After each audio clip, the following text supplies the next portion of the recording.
What's up, everybody? Welcome to Plat Chat episode 35. Crazy frog over here. Huh? Crazy frog? Yeah, it's crazy Wait, frog. crazy frog? Who's crazy frog? Yeah, I remember that. 2004. Yeah. No, was that even in the 2000s? Yeah. Restart. Johnny's definitely in touch with our fan base, you know. Restart. I bet him and Mitch have a Discord where they just recycle memes from fucking years past. Mate, what did Mitch say during the cast The recently? arrow to the knee, dude, and I was like, come on, man. The arrow to the knee was one of them, and there was another one that was on Junkertown. I remember specifically it was Junkertown. Can you remember that? I don't know. What? And he made some joke, some reference. It was Usually like when he makes a shitty meme, I usually call him out on it. it was such a boomer meme.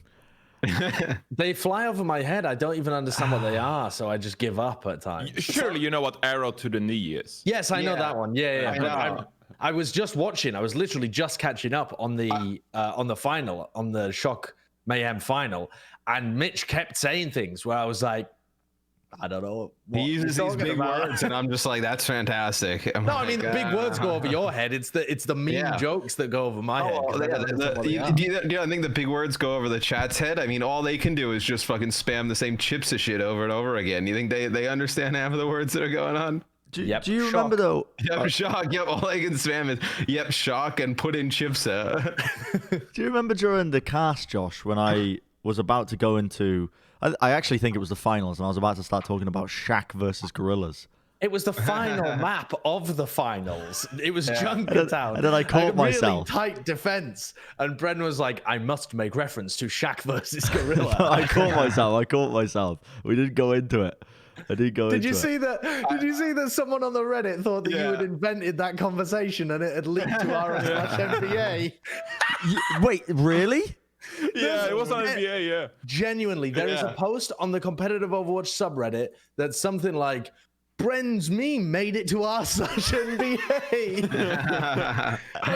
It's just them asking about Shaq's crossed with gorillas. Well, that's what I was love gonna. too- That's what I was gonna say because I saw that on the NBA subreddit, and I genuinely thought, did somebody post that because of what I said in the cast?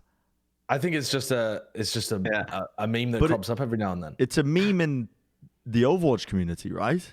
Oh, it's been around for years, man. Yeah. Has it? Yeah.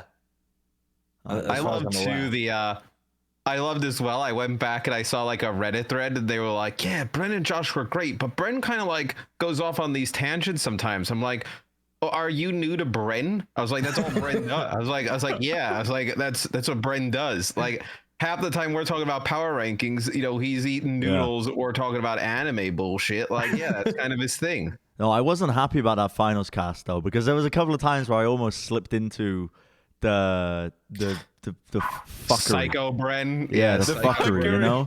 And I'm like, it's not good enough for a finals cast. Well, in my opinion. what I like though is when you cast for long periods of time, you can see yourself like a surrender to the madness of it. Like every map, you get a little bit more loopy, and it's like you just kind of become like this like weird figure after a while. Like, I was rewatching the VOD for New York Shanghai at the start, and me and Josh are looking fresh. We're looking good.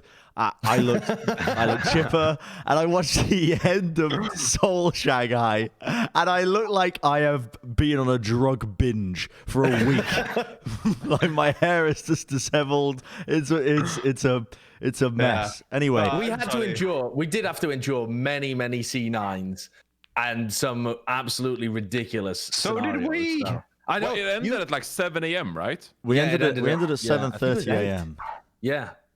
You had more C9s than we did actually in the end. Look at Bren. He literally looks like he looks like you know what? You go out and you just drink a little bit too much, but it doesn't hit you until you get home, and then you're just like, oh fuck, I'm drunk. Like that's what he looks like. He just got home and he just figured out that he's too drunk to do anything. The sun's hit his face.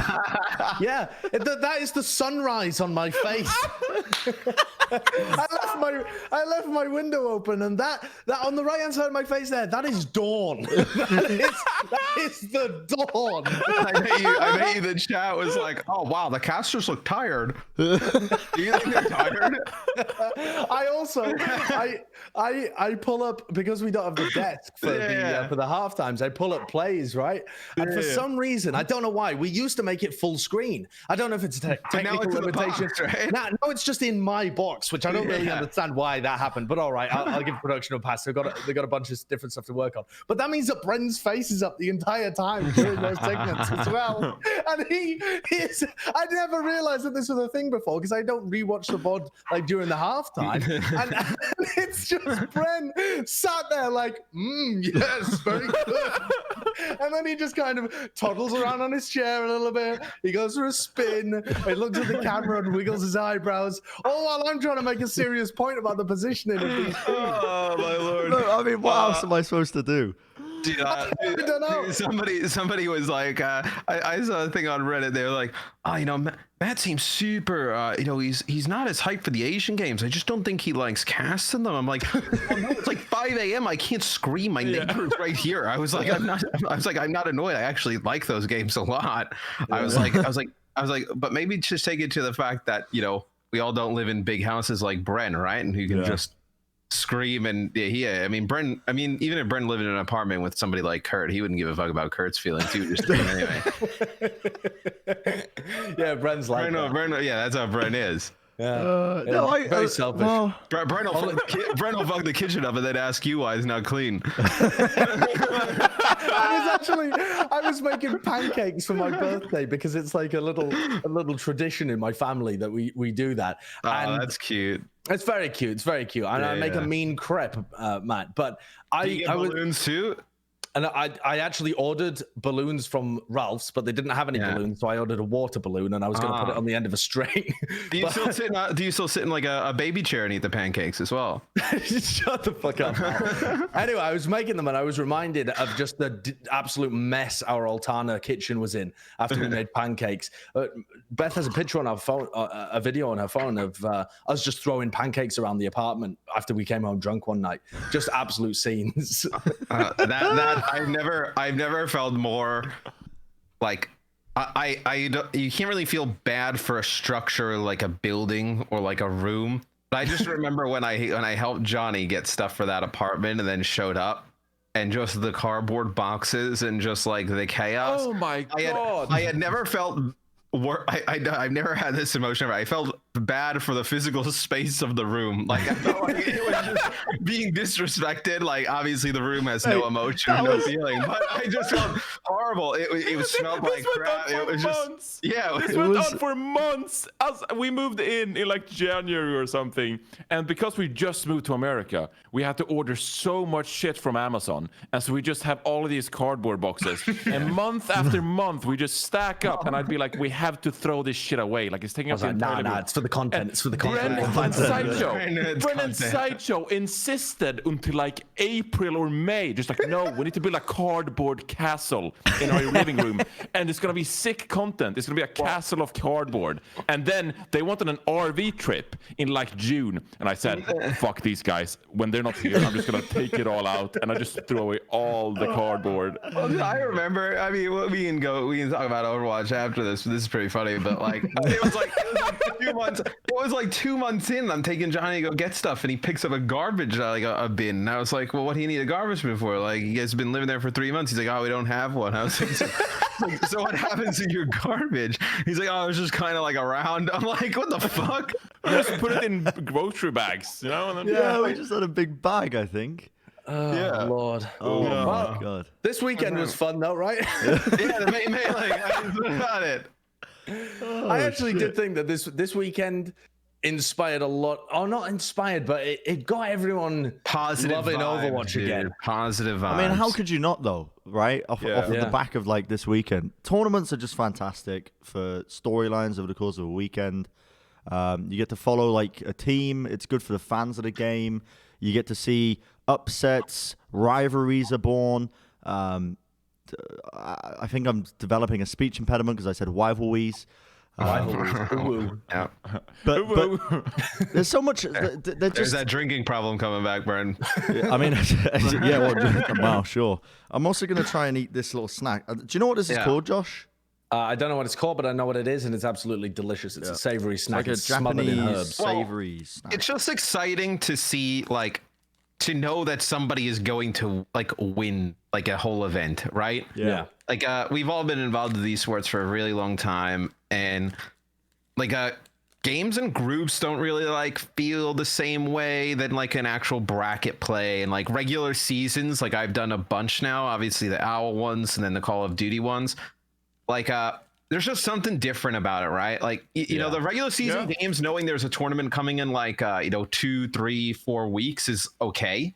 But when you don't have like a big tournament and a big payoff, for months, that's when it becomes kind of a drag. You get lost in the sauce. Yeah. And that was one of the main things I asked all the players when they came on Watchpoint and picked their opponents.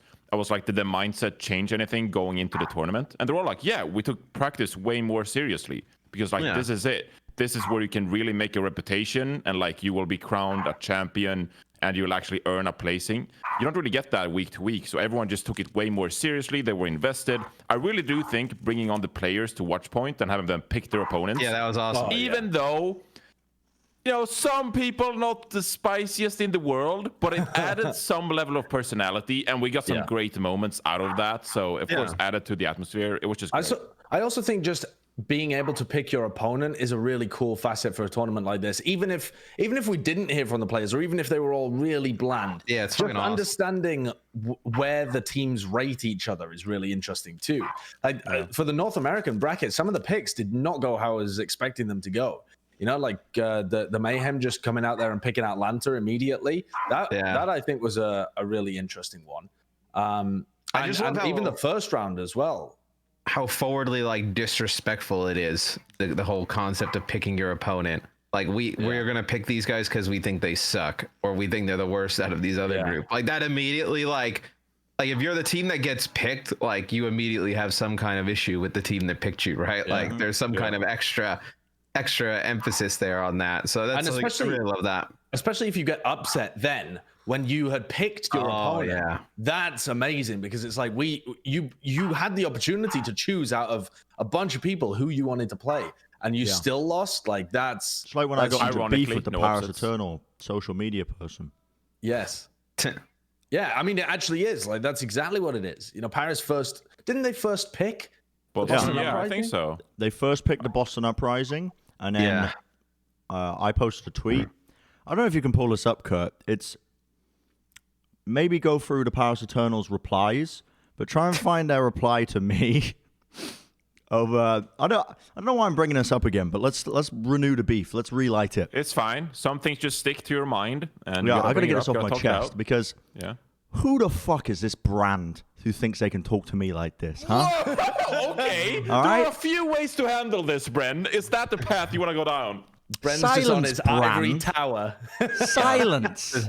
Just can throw his shots however he feels like at the Paris Eternal. Mind you, it's just it felt weird to me. Paris Eternal to win the league. All right, here we go. A few episodes ago, you picked them to win the whole thing. Now you're in a beef with them? Well, no, I got beef with the social media person. Shit moves fast for Brennan Hook. I put enemies and allies like that. So I was trying to set up storylines for this match, like any good commentator would, because the Paris Eternal versus the Boston Uprising. It was looking like Boston were going to reverse sweep them, right, during that match. They're one map away, and I was like, let's set the scene for everybody who's like following Twitter. They first picked them thinking Boston were the easiest of the four. Because why else would you first pick a team if you didn't think they were going to give you your best chance of success, right? Yep. Man, I just hate Boston, mate. Really sick, really good. Maybe they do just hate Boston. But then the Paris Eternal responds with, nobody said Boston is the easiest of four. But I was like, okay. You guys kind of did by first picking them, and then I think they followed up by saying, "Watch 9K's interview." Yeah, but I can't even remember what 9K said, but it can't have been. 9K said, "Oh, it's because we haven't played them yet." I think. Yeah, and I was like, "Mate, sorry, no one. That's not how this works. Like, you don't give the actual reasoning in a broadcast interview as to why you've picked an opponent." and I silenced the brand. I ratioed them. So, job done. Whoa. Well, pat on the back. Are you still picking them to win the whole league now? Well, I think they could still win the whole league. Like, especially because Sparkle's going to be coming in and playing. Sparkle is playing. He's in America right now. Like, they're not going to have the issues. That's actually huge. But here's the thing: we have 2 weeks of downtime. We have so many things that we could talk about. We're halfway through the league, but I feel like we should set some expectations for the viewers today, because we're not going to be doing a mega episode today because we have 3 weeks to spread it out between. Yeah. So there's the whole Sparkle discussion to talk about, mid-season awards, like all of this kind of stuff we could do, and we will do, but not this week. Yeah. Because this week why should we give you guys a longer episode this week when we can bang you guys with ads for 3 weeks on medium long episodes? So stay tuned. I feel like this. If you are the representation of Paris Eternal on this podcast. I don't feel good about moving on from this situation like this. I feel like we need to solve this somehow and maybe include the organization. No, Bren. I need to know from you how we move on from this. Are you expecting an apology? Are you going to be the bigger man? What are we doing here? I don't want an apology. You should apologize to Paris. I don't want an apology. I want a name. You can't dox a social media manager. That's all I want. All I want is a name. I want to know who is managing the social media. Why do they have beef with me in particular? I hope they do have beef with you. Yeah, maybe they were just having a bad day. You know what needs to happen? I hope the Paris Eternal send all of us gear and merch and just leaves Bren out in the dust. Bro, I'm good for it, baby. I got that Ambox plug. I got the Ambox plug. Oh yeah, I got that SaviLB jacket. Yeah, that's fine. I'm wearing it right now. I would not want to be a social media person for a team, because every time you're looking at that Twitter feed and someone at Paris Eternal, lol, you guys suck, you're about to lose to Boston. It's just incoming hatred towards your phone, you know? Paris literally tagged me and cussed in a tweet this past weekend. First reply was, "Who the hell asked?" I was like, that's okay, then. Wow. It is brutal being a social media manager, but I feel like people don't grow up as kids aspiring to be social media managers, you know? Why? You don't think? I think they do now. Maybe you didn't because social media wasn't a thing, but people definitely do now. Yeah. To be a social media manager. Yeah, what are you doing here, Bren? You started with Paris, and now you start a war against all social media managers out there. No, but I mean, like, it's.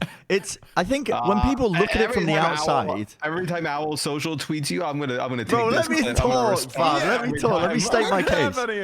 Let me state my case. I feel like when people look from the outside in, they're probably like, "Oh, all I do is tweet all day. It's easy." But the actual job itself is quite difficult because you're constantly getting shit talked from anonymous faces online, and you can't clap back because you are representing a brand. Yeah, you sometimes can if you represent like Wendy's or something. Yeah. So it's a rough job out there, you know. Yeah. If I'm having a kid and they say, when I grow up, I want to be managing the Microsoft Twitter. What? You're saying people don't want to do it because it's hard. I think it's just a very unthankful job. Yeah. Okay. I think sometimes it can be amazing. Like the Florida Mayhem, for example, have a really sick content creation team, and their social has been really good for a while now. Yeah. The stuff that they produce. Like, did you see the hype video that they had for the May Melee, which was Yaki? What is the anime? You're the anime person. I don't fucking know. Yeah. It's say My Hero Academia. No, it wasn't. Naruto. It was the Naruto. It was the tournament arc where Avatar. The Last Airbender. Rock Lee, I think his name is, takes off the training weights. Yu-Gi-Oh. Yeah, that was not Yu-Gi-Oh. Pokemon, bro. Yeah. And Yaki actually did take off the training weights. That guy slapped. Okay, so here's the thing. Kurt is going to mauled because we've given him the topics and we need to do them in order. We've jumped around all over the place. This happens when Bren's the host. Let's start from the top. Yeah, it's my fault because we've been going off track so much. Let's start from the top. The San Francisco Shock. Where's Johnny going? He's given up with your host. He's fed up with you, yeah. Oh, he's turning the air conditioner. Look at those little legs as well. Look at those white stalks. Yeah. What's he doing? Vodka. He's just getting pure vodka. He's pouring the gin out. Is that gin? For the last time Johnny had gin on this podcast, he blew everyone's eardrums out. Yeah. People are asking for Johnny to fix his audio, then they ask Kurt to turn it off the next episode. What? What's happening? You pouring gin? It's just some alcohol, mate. Where were we? Anyway, the San Francisco Shock have taken the win in the North American bracket. Now, in our power rankings last week, did we have Philadelphia Fusion as number 1? No, I don't think so. Are you sure? No, I don't. I think we did. Shock number 1. Well, we maybe did, but we all predicted Shock to win. We did all predict Shock to win. We might have said that winning. Philly had like more evidence to be the top team because they were at the top, but we all predicted the Shock to actually win Here's the our match. here's our power rankings. Yeah. Right. Well, what's what? No, I think those are vast. I think they got the wrong one. We definitely put Shock number 1. Yeah. This looks like Checkpoint XP's rankings or whatever. Yeah, those aren't ours. Those definitely aren't ours. The Shock, they win. It's not exactly like the finals wasn't exactly like a dominant fashion, right? But I think that kind of speaks more to how good I think Florida's become as a team. Yeah. But I just think like the difference between the Shock and the other teams right now. I mean, we were talking a little bit before, but like the support core of like Violet and Moth is so good that I'm almost a little bit concerned that they try and play Twilight sometimes and it like fucks it all up. Like those two guys are so good together, and like whether it's like Moth playing Zen and Violet on Batiste, like any combination, they're just nuts. I feel like that was the biggest difference in the finals for me. Not really. I thought Ons came up with some big plays at moments. Rascal, obviously extremely good. I thought the support line for the Shock was just massive. I think, Johnny, you said during one of the game breaks, and it resonated with me. I think it was you talking about Ons, however you want to pronounce his name. Anson? Yeah, about him being he's a phenomenal player, but he doesn't need to be I don't know if this was you that said this, but the point was that Ans is an amazing player, but he doesn't need to be amazing on the Shock because the rest of his team are that good as well. That if he I don't know if I said that, mate. I'm gonna. Okay, maybe it wasn't. Yeah. But, don't quote me on that one, Reddit. But I think this is the difference maker between Shock is that they can play they can play at such a high level and they don't need an individual to pop off. Do you know what I mean? Like some teams like Philadelphia need a player like Carpe to pop off sometimes to compete at some of the highest levels because the rest of the team's pieces sometimes fall short of the mark. But the San Francisco Shock, you can always count on just almost everyone on the team performing consistently well. Yeah, and I think what actually won the San Francisco Shock this series was their mid-game adaptations, was their strategy as well. Because when you really think about, if you try and weigh it up on paper, like, did the tank line of the Shock perform a lot better than the Mayhem tank line? No, I wouldn't say so. Did the DPS line? No, I wouldn't say so either. No. Did the support line? I think that Violet had quite a lot more impact than Chris, actually. But Gangnam Jin was really good throughout the series as well. So I don't think it was any on-paper performance, or not even on paper, but individual performance that pushed them over the edge. I think they adapted very well to the play style of the Florida Mayhem. Yeah, and absolutely. They put Rascal on the top a bit more. They tightened it up. They actually, something that I was noticing towards the end of this series was that at the beginning of the series, Ants was getting picked off a lot. He was getting harassed by Yaki. He really couldn't do anything on the Ashe.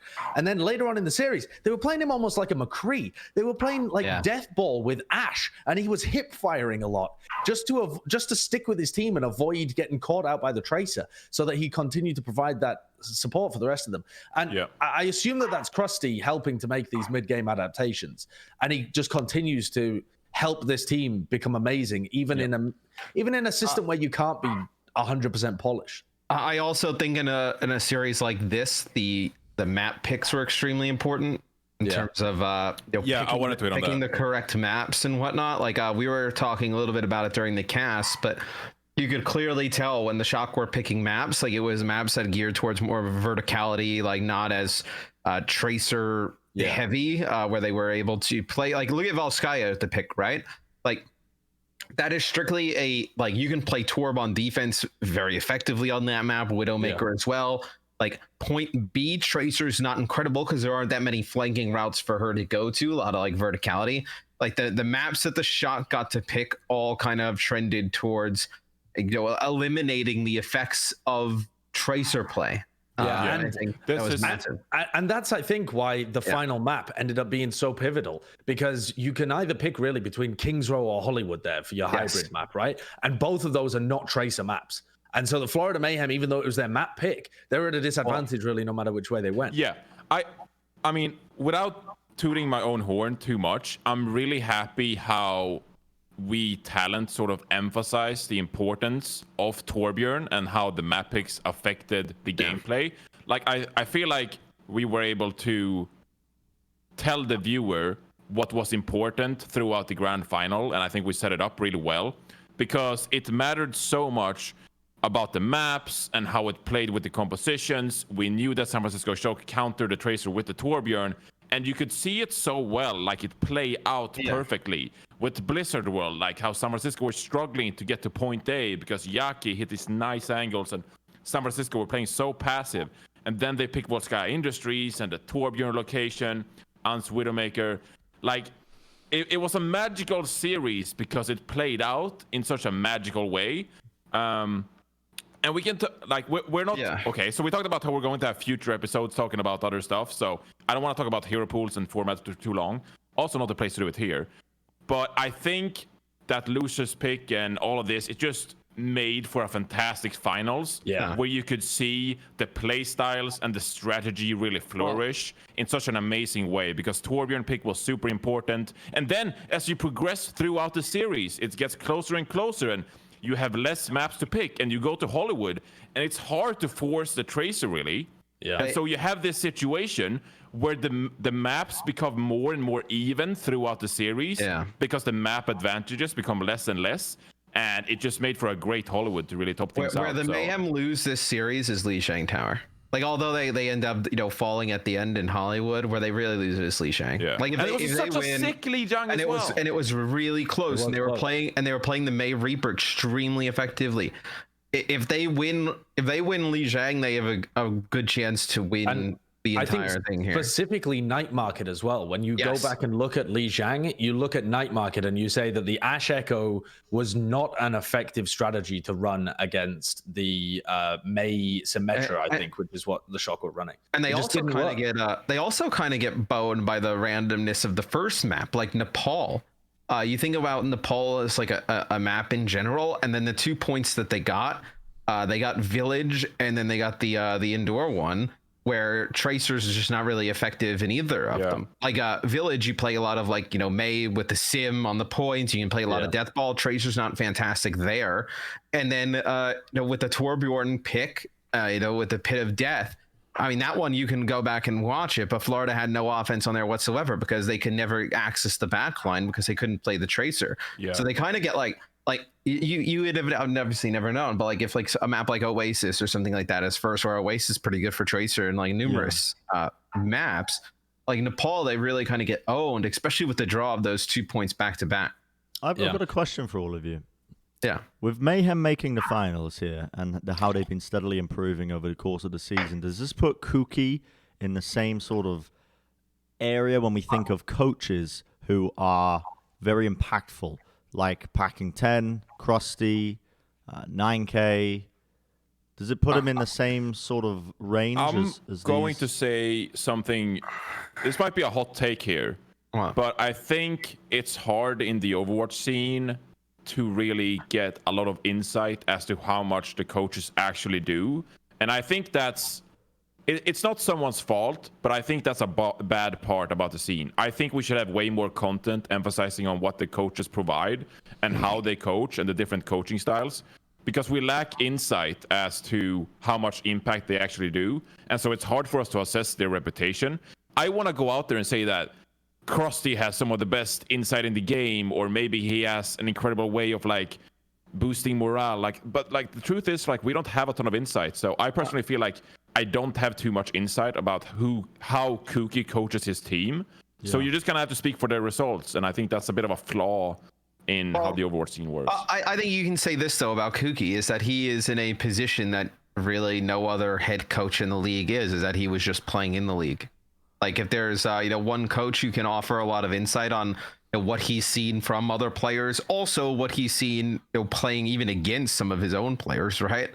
There's and nobody working who the can- system around Fate as Yes. well, who is the main caller, who he's played with previously and studied Right. underneath. So there's, I think, from like a scouting perspective, being able to build a team and being able to put the players in a position that can make them effective. I think on a week-to-week basis, that's massive advantage having a player like Cooky.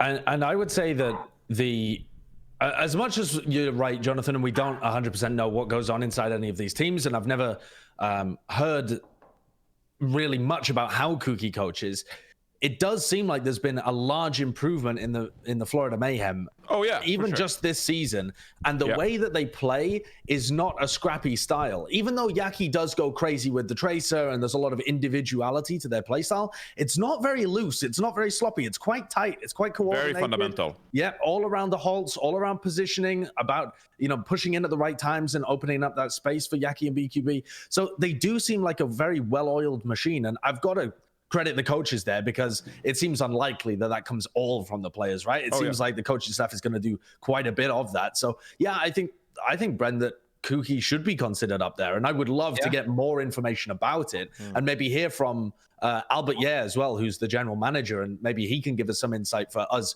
non-Korean speaking audience as to what Cooky's role is and how Cooky's done with this team, because they have made enormous improvements. I mean, just enormous improvements. And taken players that have previously been quite mediocre and made them look spectacular. Yeah, dude, people were calling Fate washed up. Yeah. Legit. They were like, dude, his career's over. Same with like BQB, like he wasn't a spectacular he was only player, but like people were like calling for chopping heads, and here they are. And I tweeted out, I just think it speaks to the perseverance of the organization for believing in these players. And like you gotta give a lot of credit to players when they improve like this, and the coaching staff and the organization. Total props, dude. I mean, for the first 2 seasons, it was an organization that was maybe a hair bit better than the Shanghai Dragons, who didn't win a game year one. It was terrible. Not exactly in a great spot, but they make a tremendous adjustments. I think it really kind of started towards the second half of last year when you bring in Gargoyle and you bring in a few of the other additions. I mean, the last quarter, right? Like stage 3, they were still dreadful. But it was almost like stage 4, right? Like them and the Justice started to show a pulse a little bit. Like they were their hearts were beaten. Like they were actually like a living team within the league. They turned up until that point they weren't, and I think they used that as a launching fence. But even then, there's a lot of credit to be given to the Mayhem structure for recognizing what was good internally and building upon that, because the Justice and the Mayhem were in very similar positions at the end of last year, and the Justice have gone and Mayhem have gone all the way up. I thought the Justice were on the right track. I thought they were. I thought they were. But then they absolutely were not. I mean, I didn't even think they were, actually. I thought that their pieces didn't make any sense apart from Corey. Corey and Stratus made sense, yeah. Their support line and their tank line didn't make any sense. They should have really restructured that. But then I also thought the same about the Mayhem. I thought that the Mayhem should also restructure more of their players, and they didn't. They believed in them. So if you look at it comes down to identification of look at the comments things from when the Florida's roster got announced this year. I guarantee you, a lot of them is just a whole bunch of who mega lol. It's when you look at that. I don't mean that in the sense of like people wouldn't know who they are from name value, but you look at teams like Philly. You've got Carpe as your star player. You look at teams like the Shock. They've got Rascal, Striker, Ons now as these star players.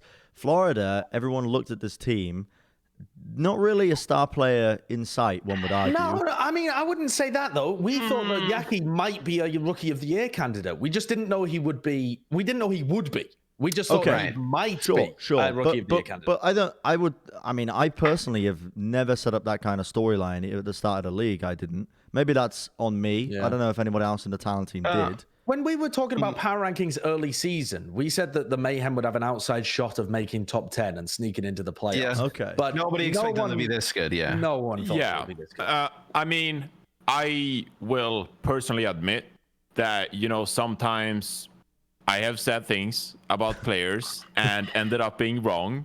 And it's like that. It's like in the opinion business, though, you can't just go back and retract statements all the time. You have to sort of assess based on the information you're given, and then say sort of like what you can, and then people can prove you wrong. People can improve, and I think that's the case with Florida Mayhem.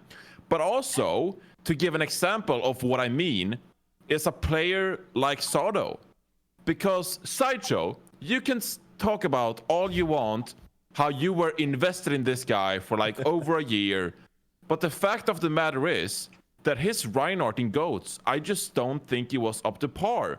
The difference though, like where it all changes, is where he improves as a player and makes a bit of a glow up and actually like becomes a fantastic Reinhardt. And that's where you have to give props to the Philadelphia Fusion management for sticking with Sado, for believing in Sado, and then for him making that happen. And that just makes for an incredible storyline.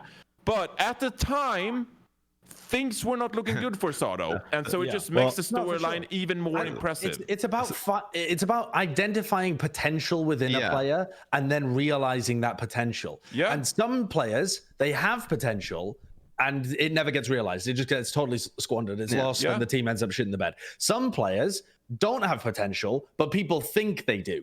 And you overcommit to them and they go really far down. There are many examples where we praise a player and be like, oh, his time is coming, and it never comes. But when those players fulfill their potential, that's where you have to recognize that and give them credit. I'll just add, I think when a team is not performing well, I think the main tank is the first role to look the worst, and the one that people often call for replacements with, when usually that's not the case. I think it's the one role that can look the worst and look the best depending on how your team's performing. But talking about Sado, I mean, that puts us nicely onto our next point, which is going to be the Philadelphia Fusion getting upset in the semis. A little bit disappointing, some would say. We had high expectations of Philadelphia Fusion, but falling short in a playoff run. I think what you saw with Philly was really kind of, it was like, I think the biggest thing is like you look at the Philly game against Florida and you look at the Shock game against Florida, and just the adjustments that the Shock makes is the difference between these types of teams. Is that like Philly just kind of preparation? Yeah, but I think though with your Philly though, you've been just kind of like out muscling people for so long. You just figured like, all right, well, we'll just keep throwing our shit at the wall. It's eventually gonna work, right? Like we've just been beating everybody, and they were not able to hang in that type of matchup. Where I think almost Philly just needed to show a little bit more respect to what Florida was doing and making work and make those hard adjustments. And that's the thing though. They go into Busan. They start out on Busan, and they're running like Ash Widowmaker comps against Yaki's Tracer with no hint of respect for Yaki's Tracer whatsoever to start out your strategy. That doesn't make any sense to me. And they lose Busan immediately. They knew that Florida Mayhem had just whomped on the Atlanta Reign by running like a bunch of May Tracer and Ash Tracer kind of compositions. And you could see even in that semifinal, in that quarterfinal, sorry, where the Mayhem won, that Yaki was a beast and you needed to do something. You needed to have a plan. And we all thought that the plan would be to run Carpe on the Tracer and try and check him. Run him in the mirror. And it seemed like the Philadelphia Fusion seemed to come into their match and scramble like they didn't prepare at all. It was so weird to watch. Matt, you're muted. Sorry, because I was opening the door for you. You think some of the stuff too that we saw from earlier in the season from Philly, Carpe had a really sick Torbjorn, right? I think we were joking around, like his Torbjorn was like crazy. Like they could have played Torb Ash, right? Well, why couldn't they have done it? They just seemed to not go to those types of compositions. There were a few times where they went with the Tracer matchup and Carpe was able to get the best of Yaki, but you could tell that it was not a style that they were really comfortable playing. Also, enormous choke on Hanamura. On Hanamura, when they're attacking and they don't manage to complete just the point A, when they got it in bits and pieces and it falls to bits and they massively overinvest their ultimates to try and secure it on a fight where they should just reset, and they're just always trying to clutch things, and they end up getting full held on Hanamura. That's the kind of thing that's going to haunt the Fusion as well, because that absolutely should have been a win if they were ready for what Florida was playing. Would you say that they looked ill-prepared, or do you think it fell more on player mistakes throughout the series? In a weird way, I almost want to say neither, because like they prepared for what everybody else was basically doing. The only team that wasn't really doing that quite often is Florida. Florida was really the only team that was running like a ton of Tracer 76, like Tracer Ash types of things. Like when you look at Philly's comps, it's pretty much standard of what everybody else played the whole weekend. Yeah, they just never backed away from it. Like they just fully believed that they thought the composition was better than what Florida was throwing at them. I think when Philly are going to look back on this is going to be probably the catalyst for some, well, I hope greater changes in the team, because they've always been a team that relies on their individual players to really pop off sometimes to get the wins.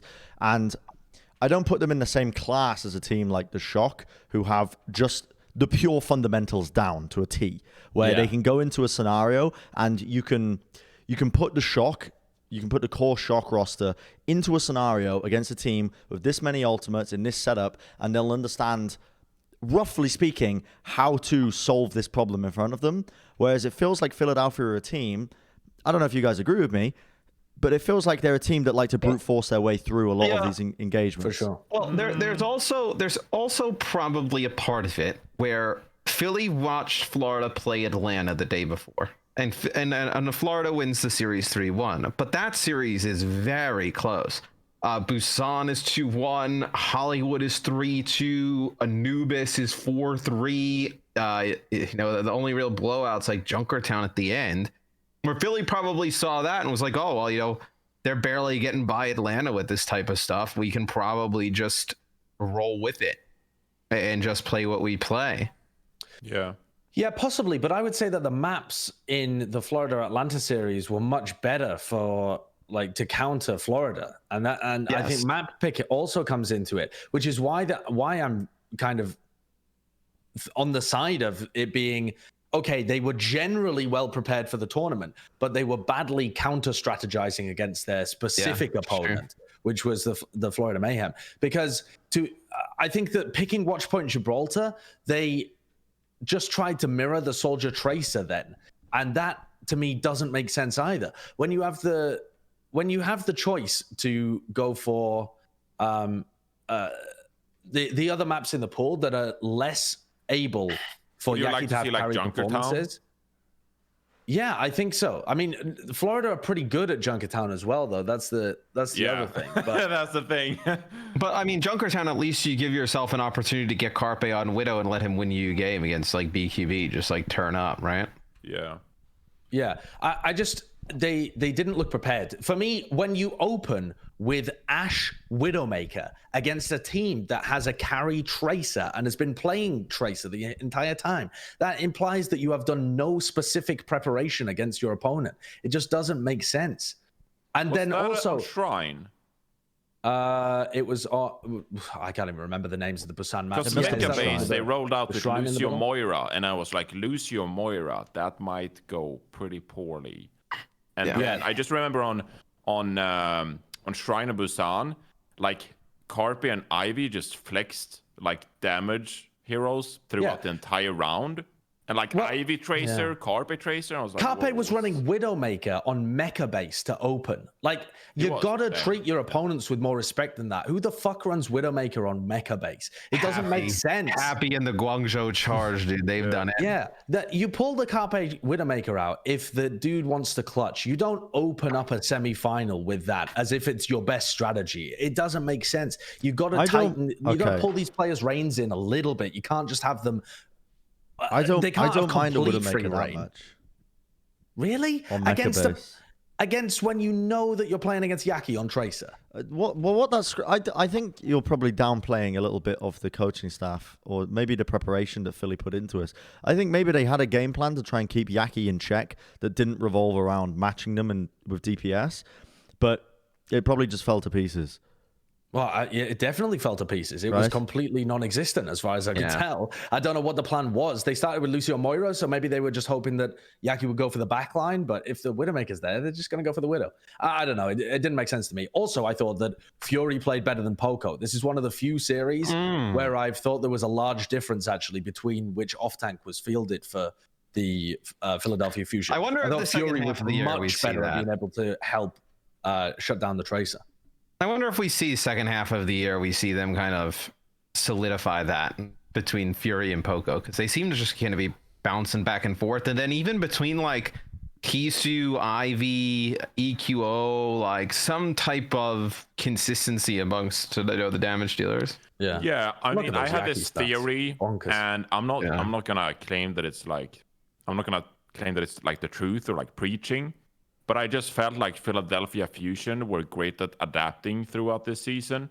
But when it came to the actual like peak level, like matching a team like the San Francisco Shock, it's so hard because you have to feel your best players and play at your best compositions and like really give it all. And when you're swapping away with so many substitutions, like it's hard to reach that peak synergy and peak level. I mean, when you look at a team like San Francisco, all of those players are like in sync with an idea, and they didn't make like barely any swaps. It was mainly just like Super and Smurf throughout the finals, right? So like it's much easier to sort of nail that synergy when you're sticking to that rotation. While Philadelphia, I mean, I think they've had some great strategies throughout the year, and they've been great at adapting, and I've been really impressed by that.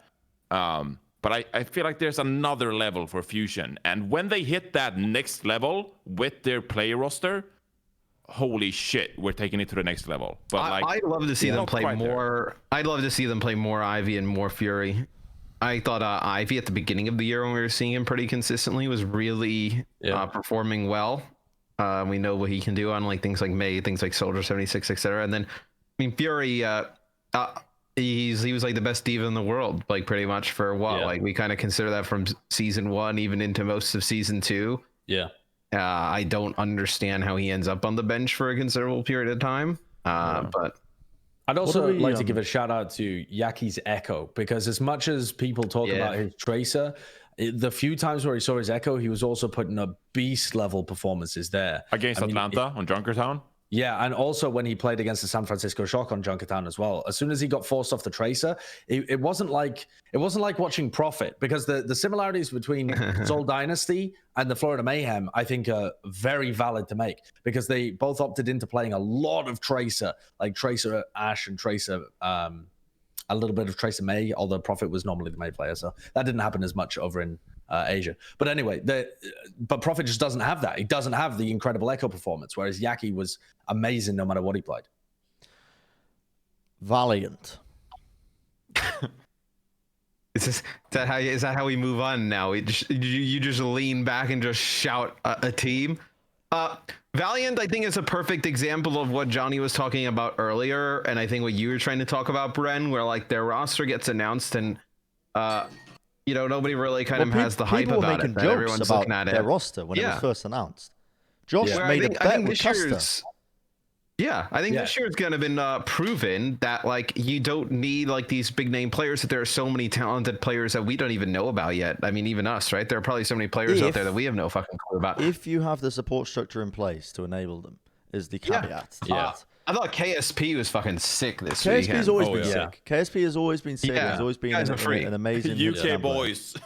UK Mafia 2020. Again, I'm just always amazed that this tank line can do anything. I really am. I'm just always amazed because they have no name value. I mean, and also Dreamer is just inting looking for shatters 24/7, and Gig plays like a maniac whenever he's in as well. So I feel like this just a reminder of my leaking. Jesus Christ. Anyway, the LA Valiant got destroyed by the Shock. I mean, this was the equivalent of our Shanghai versus New York game on the other side in APAC. It wasn't close. Yeah.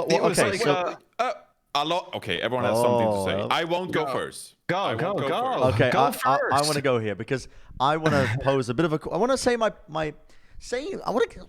piece and at the same time, I'm going to hand it out to everybody else, and see what you guys think of this. I think this series may have been the difference between a team with... Now, I don't know if you agree with me with this, but I think in terms of the way they are coached, they are quite fundamentally similar, where they have been training these players to think about the game in an intelligent way, how to adapt on the fly. They're coached in an intelligent way, but the difference between the Shock and the Valiant is the raw mechanical ability of the players on each roster. Do you guys think that's the case? No, I don't agree when it comes to the DPS. I think that if you're talking about tank and support lines, then the Shock are massively outclassing them. But the DPS, no, I don't actually agree. I view the Valiant right now almost where the Shock were at the end of season 1, where they were like just starting to get things kind of figured out with their roster. A lot of young players, like you're maybe 1 or 2 pieces away from really putting together like something impressive. Like I think you can probably use some of the roster spots to add some players, maybe like Josh was saying, like that could add a little bit of can get you over the hump, so to speak, of the team like this. But I don't think they're like mechanically outskilled to the point where they could like never beat the Shock or anything along those lines. I think this match could have been closer in a lot of different ways. I was sort of disappointed by the strategy that Valiant brought to the table. It was poo-poo. They were playing Reinhardt the entire time. Reinhardt Reaper. Yeah, and I don't necessarily want to pin that on the players per se and just look at this result and go, I don't think the individual skill is there, because I sort of know that it is there. So, let's give the Valiant the benefit of the doubt. Let's say that they are not confident in matching Shock on like the proper bunker style kind of composition or whatever. But we talked a lot about on the game breaks how the Valiant's best shot is probably just to put Shax on Tracer and KSP on Widow and just go. Just go, dude. But instead, they opted for this sort of inting playstyle and just went in, and like McGravy was memeing about how he was doing it for a gig, and I was just like, okay, like mad respect. This is sort of like Outlaws against the Titans last year, where me, Monty, and Wolf had this conversation about how to approach an underdog matchup. I don't think this was the way what Valiant did against the Shock. And hindsight, 2020, maybe they could have just gone in there, steamrolled Super, Dreamer, like the next MVP of the league. Maybe that could have happened. I don't know. But I think they sort of approached it the wrong way. And actually, I was a bit surprised by you, Josh, saying that the tank line could do anything, because I think Dreamer got pretty outplayed against Ben Best. Yeah, I mean, he was opening up for a lot of shatters. He was. He played like poo. I just mean generally, like I actually have zero expectations of this tank line coming into the league, and so the fact that they are towards a top 10 team. I mean, you can like a player like McGravy. Like, I love you, dude. I love you, seriously. But it's hard to imagine like a top 3 off tank in an esport being called McGravy by the sheer name. Whoa. Like McGravy doesn't yell MVP the way like Sinatra or Jonak does. Every team can't have a top 3 player like at a position. It's just a name, dude. The name McGravy you don't like? No, I love it. It's a fantastic name, but it doesn't yell like elite player. Well, to be called Sniper 420. Yeah, I like the name McGravy because because McGravy's gameplay based on his name. Is this a hot take? No. It's just a fucking I think that's kind of a hot take. Like, I quite like McGravy's name because it's not a try-hard gamer name, It's just McGravy. It's a take you make when you get up and pour 2 things of gin halfway through. Yeah. What? Really? So if we had the next Overwatch League MVP, McGravy, and we have him on Jimmy Fallon. Hello, I am Caleb McGravy. Yeah, I think that's kind of funny. Like, it is super funny, but it's. I'm just gonna stop. Do you think there's any correlation between the seriousness of your alias and your ability to play a game? Of course not. Okay, look, this has spiraled out of control. Screw you guys. Do you name yourself after Reinhardt? Look, a nickname doesn't have anything to do with the individual skill or like actually reviewing the gameplay. Ultimately, it all comes down to what happens in game and the gameplay. Yes, but the game, like. Yeah, McGravy's saying on Twitter, bro. This is just one of those salty reinforced moments where he's like, oh man, I missed out on Owl, dude. I'm trying to take some shots at some people. Like, yo, let me. This is not a shot. I love Caleb. What are you? This is not a shot. Valiant lost. Let me swing at McGravy, dude. Yeah, I love it. No. I want a duel with McGravy. I love the guy. He ain't doing it now. This is like if you took the side of the Paris Turner social media manager for Bren. I did. I think Valiant. That Paris social media manager should body Bren. The Valiant a top team? I think that the thing that strikes me whenever I watch the Valiant is that they always try and find a composition to disrupt and upset their opponent. They don't try. They play like an underdog. They always play like an underdog. And at some point, if your team keeps improving, if you're making the semifinal, like at what point do you just believe in yourself and play meta? You know what I mean? Like just believe in yourself and play like Shaxx on the Tracer, play double shield, try and get the wins with what is considered to be the best comp. Don't throw. It's like someone that constantly throws curveballs to try and knock their opponent off guard. But if you really believe that you were able to beat your opponents and that you were better than them, and if you were a better team, then you have to have the confidence to just go in and play default against them as well. I don't agree within the context of this tournament, because the one thing that this tournament has sort of opened up to me, and we're going to touch on this a little bit later, so I'm not going to go into depth with it, but I think that Huck actually posted a tweet that I thought was pretty good, where he was saying how hero pools have come around, and the hero pools have kind of forced teams to play different compositions. And when no hero pools rolled around, teams start leaning back on what they're good at, that they've learned that they're good at from the hero pools, which I agree with to a degree. And Johnny's reverted back to a 14-year-old with that trim. So do you disagree? No, I don't disagree, but I think he's missing the forest for the trees with this tweet, because I agree that a lot of teams, they tried a lot of new compositions because they had to, because we had weekly hero pools.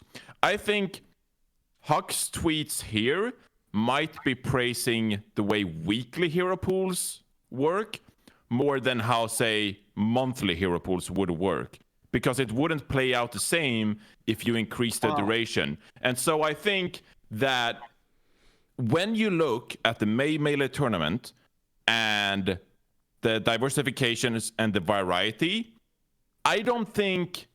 Okay, so this is just an idea, and I want you guys to criticize it if you don't agree.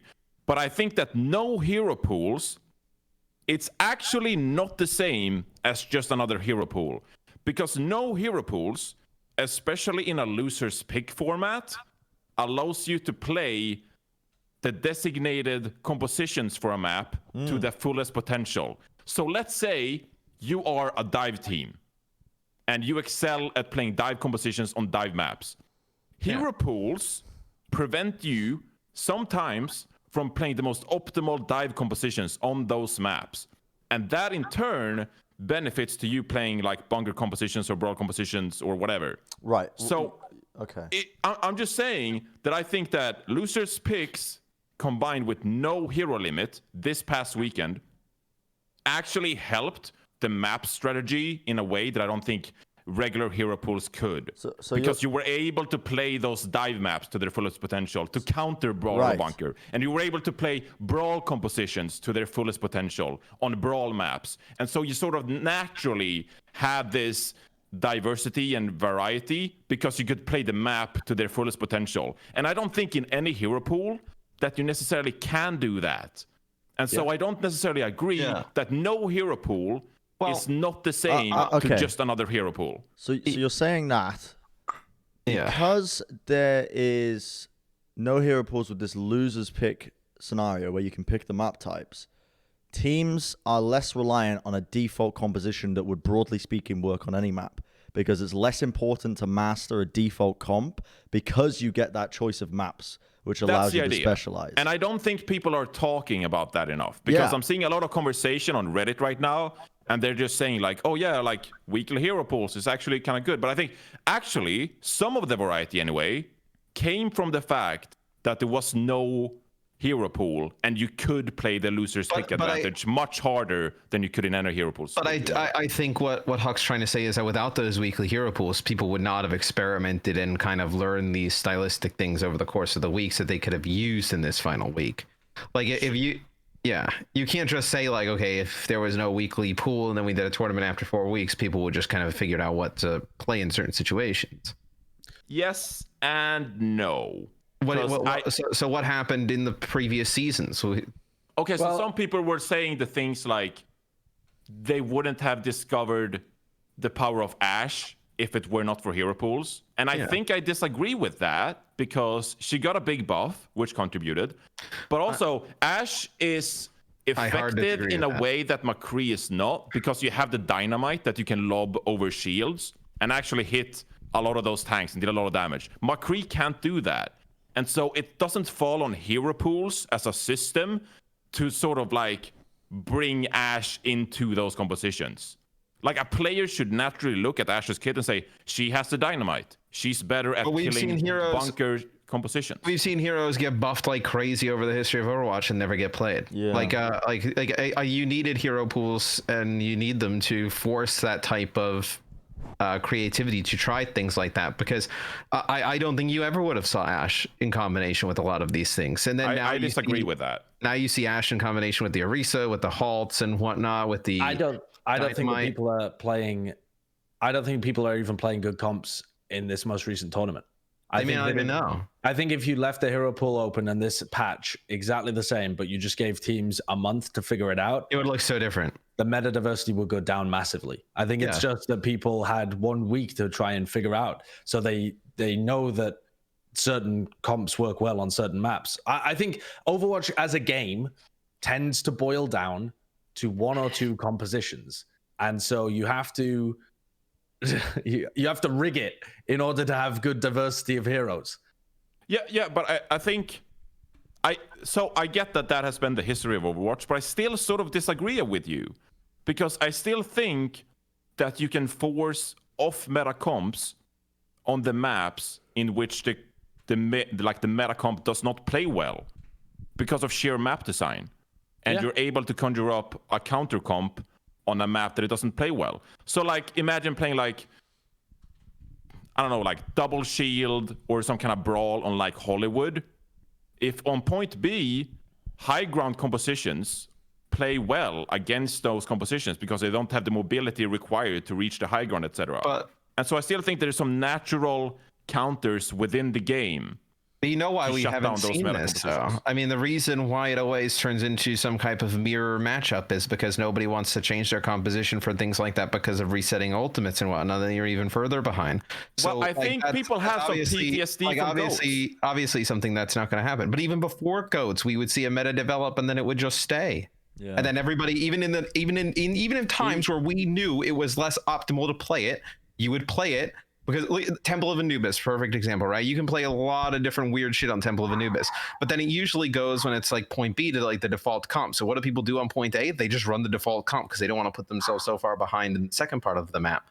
Like, I think you can't just kind of look at it like oh yeah, we're good now. Like, you know, we're past everything with that. I just don't. I still think map strategy has a place in Overwatch, and I really do think that despite the fact that we didn't have a fleshed out meta and more time on this hero pool, I still want to believe that map strategy could play a card to come in future map series, which we've sort of forgotten about because the power of GOATs and some of these hero pools, and we're not really utilizing map design to the fullest. The argument for this is to just try it, right? To have a month of no hero pools and then roll into a tournament format where it is loser's pick, And if we start to see the same variety, then Yeah. your argument is proven. But didn't we see this in Apex? And teams still defaulted to comps? But we've seen it. We've seen it throughout the history of Overwatch. Teams just default to comps. But I'm talking about I will Johnny's say point of World having Cup losers map picks, 2018 was sick. right? World Cup. Fucking hell. World Cup. Johnny's point of having losers map picks affecting the variety of compositions that we see. Wouldn't we have seen that in Apex? Yeah, I mean, we did in in early seasons when teams didn't know what they were doing. Right, but that's the argument against it, isn't it? Is that the reason we saw that is because the teams were less coordinated. But also since then, I mean, okay, we should have a separate episode for this to sort of hype up the, Well, this was always going to be a topic. Then we've had the introduction of heroes like Wrecking Ball to help dive, because before it was always Winston. We've had characters like Echo, because Genji was so garbage shit for like forever that now you have an overpowered dive character to assist those dive compositions to work. We've had introductions of Ashe with her dynamite to break down those double shields. So yes, historically speaking, sometimes it has defaulted to one meta, and you're correct. But I am too optimistic, I am too Swedish, and I want to believe too much. But that it actually is if you gave not different entirely, but I like monthly hero pools or every month you have new balance changes. I want to believe that you can make the dream happen. Well, we've already seen 4 years of stuff that would disprove that. But I'm saying you're not listening. I'm putting an end. I am. Matt's not listening. I am, but you're taking 12 games and then comparing it versus 4 years and saying that the 12 games. This is so dismissive. You're being so dismissive to what I just said, Matt. I'm not. I'm presenting a fact on the other side of what we've seen already. The only way to tell would be to try it anyway, and we're not going to try it. So yeah. I can't make balance changes. I'll go make balance changes for you if you want. Anyway, I'm putting an end to this, and instead we're going to move to the Asia side of the main melee. I have a dream. Okay. We can have variety. Your dream. Your dream's dead. Let's move on. No, Giovanna. Chill out. What? That's one for all you weebs out there. Anyway, the Asia main melee. Let's take a look at this, because let's start with the Shanghai Dragons reverse sweeping. What a match. What a fucking match, honestly. When was the last time we've seen in esports, just esports history? I can't recall when we've seen in a like a best of 7, if you want to call that, first to 4 map series, a team reverse sweep when they're behind that much. We had one in COD that I casted, and the only reason I remember it because I thought Clint was gonna die halfway through because he was just sweating his face off, and he was just like, "There's no fucking way this lasts longer than But it's wild. Because the reason they happen so rarely is because when a team is that far behind, not only is it the mental fortitude you need to come back from that ridiculous, but you need to play almost perfectly so that you don't drop a single map. And you need to... And in the first place, the fact you are that far behind signifies that there is a big discrepancy in your skills to begin with. Yeah. So they just never happen. They just never happen. You what, though, this shit happens a lot easier than you think, though. I got reverse swept at an MLG in Chicago way back, and you don't even realize it's happening until you lose.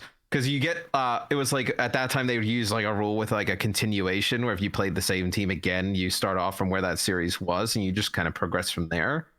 And I remember we won the first 2 maps, and you're 1 map away, and everyone's joking around. You lose a map, and you're like, oh, all right, we got a few more to work with. You lose another one, and then you're like, oh, we're good. And then as soon as you lose the one that ties up the series, you're like, oh, fuck.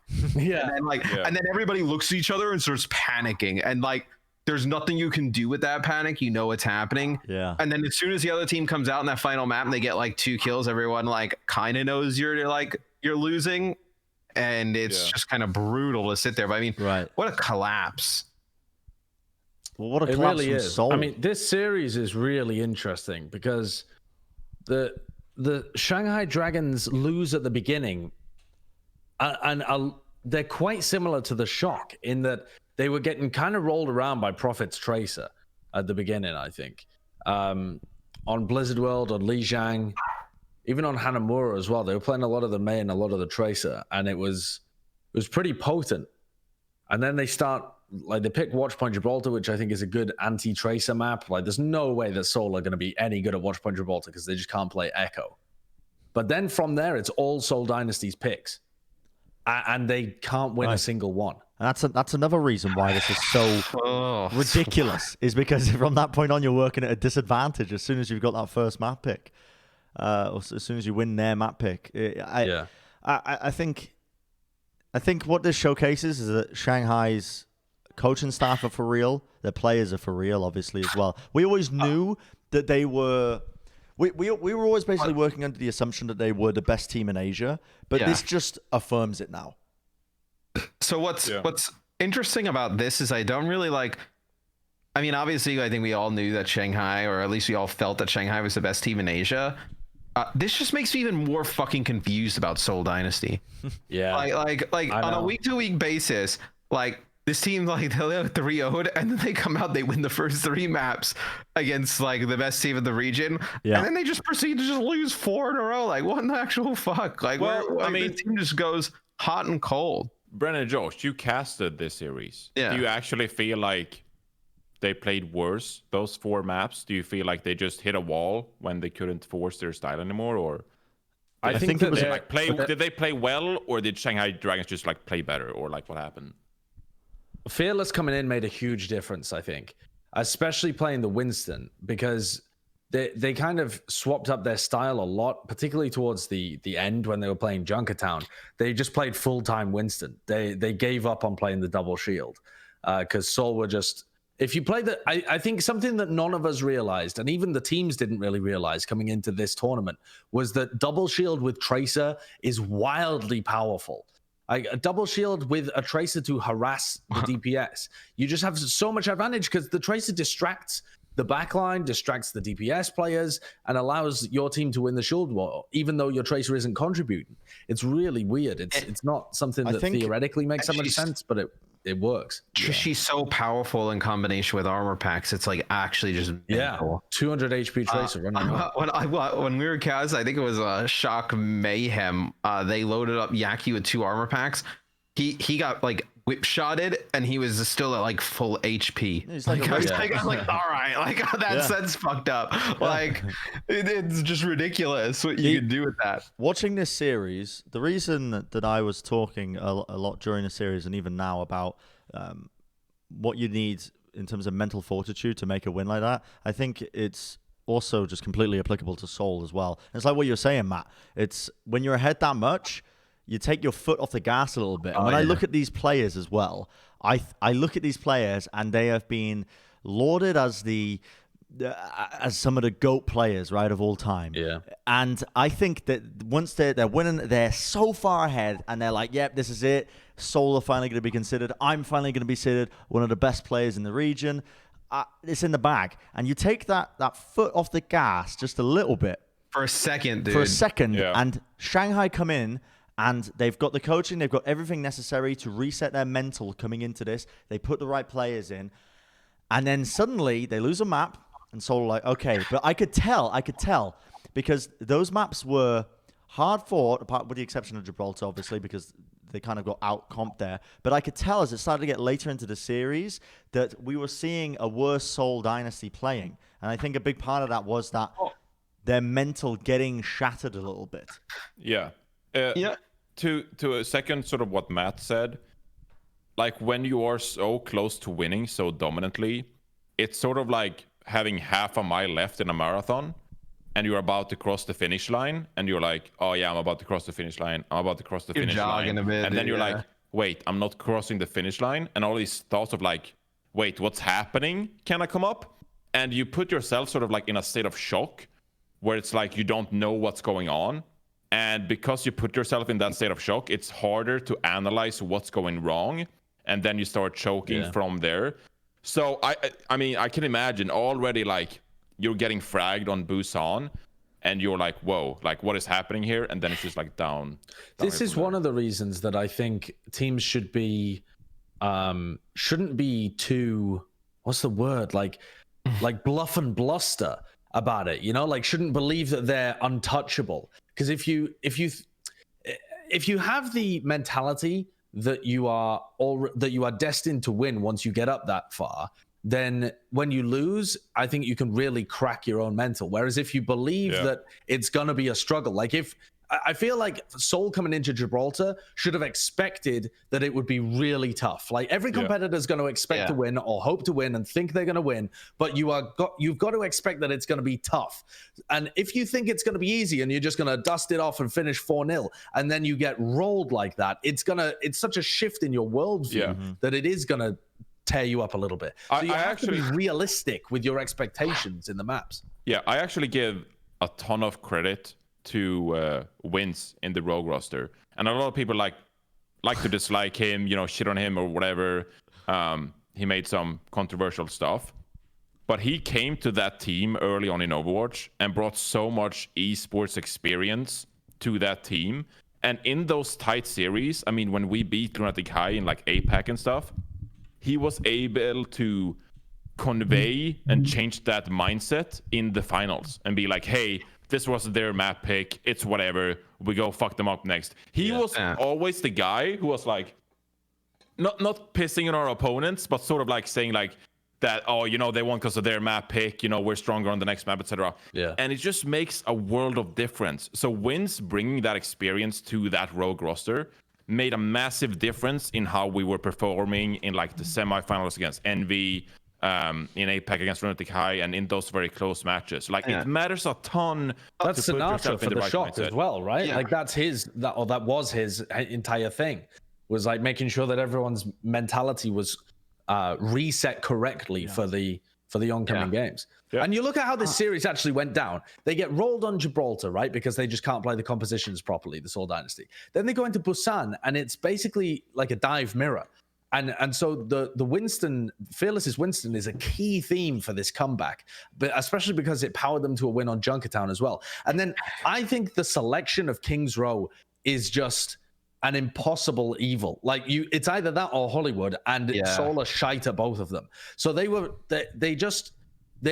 got ruined because they couldn't play dive properly. Right. Because they don't have the echo, and they weren't as good as Shanghai. And then they couldn't play two of the key hybrid maps properly. The longer the series either. goes, the better it's looking for Shanghai. Yeah, and that's the same when it comes to the San Francisco Shock against the Florida Mayhem. They are better on more of the map pools. So the longer the series goes, the more advantages they have, because Seoul just run out of good map picks. Junkertown was a decent map pick for them, to be fair, and it could have gone their way. But I think they made a crucial... That was so close. They made a crucial gamble defending with the May Reaper composition, and it just didn't pay off for them. Yeah. Man, what a ridiculous map. Yeah, I just want to underline how sick it is to see these series progress with all the maps, like throughout. Like all of these finals, we can just like paint like a picture of how it got to the point it did. I just love to see how losers pick work in that regard. I think too, it's crazy about this weekend and just seeing it overall and like looking back on it is how fucking fast your fortunes can flip in the Overwatch League, whether it's a team or individual player. Like we're sat here talking about the Shanghai Dragons winning anything. To be fair, the Florida Mayhem making it to a final. Right, Florida versus Shanghai, and then think about two of the most like impactful players in these matches. Fearless, who was fucking out of the league. Fearless's redemption story, dude. Redemption story, and then Rascal on the other side for Shock, who nobody wanted him. Like he bounced around for like a bunch of teams, we have and then you so get many like good stories. It's just like why if your team sucks, like you know. Maybe they can turn it around, right? Hey, something we don't talk about a lot. Moon benched Costa last year, and the community was not nice to Moon. And now he's coaching by far the best team in. Well, wait though, because that dude. You say he benched Custer and people were mad, like it was a reasonable decision. I mean, they tanked those games. Yeah, they did kind of lose a lot. It wasn't like it was a reasonable decision even in hindsight. They fucking threw those games. Valiant were dreadful at that period of time. It's just a turnaround. It's but yes, like, it is a turnaround. How? Yeah. Like, if you said at that point that Moon would like coach the Shanghai Dragons and they would win the melee, like. But I don't think that I think that the public perception of that might be a little bit wrong, because there was discord and disagreement within the team. It wasn't that Moon was bad. It was that the Western players disagreed with what he was doing with the team, and that caused problems. Chaos, chaos. And so you can't work in a system like that. So I don't think Moon was a bad coach. He was just a bad coach for the Valiant. Sure, yeah. I mean, you're right. I just thought it was fun. Yeah, no, it is funny. It is another The great Seoul Dynasty blow-up for Moon. Are they? What the hell is going on with Seoul? I have no clue.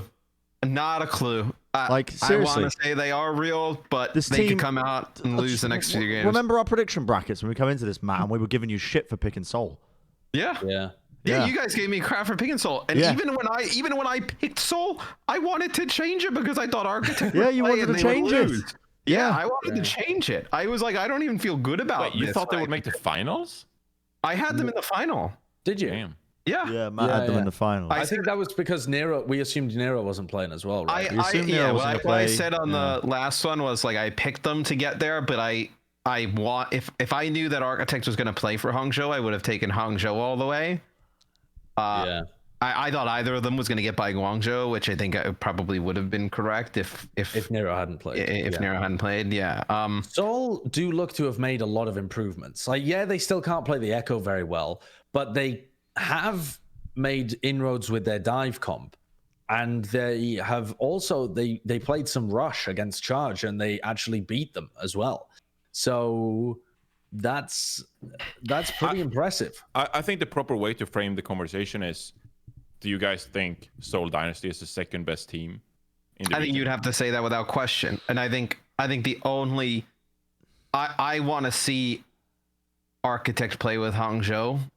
I want to see that happen. I think they're in a prime position to rise up the rankings if that kind of goes the right way. But I think Seoul Dynasty, you have to give them the props that they are the second best team in the region right now.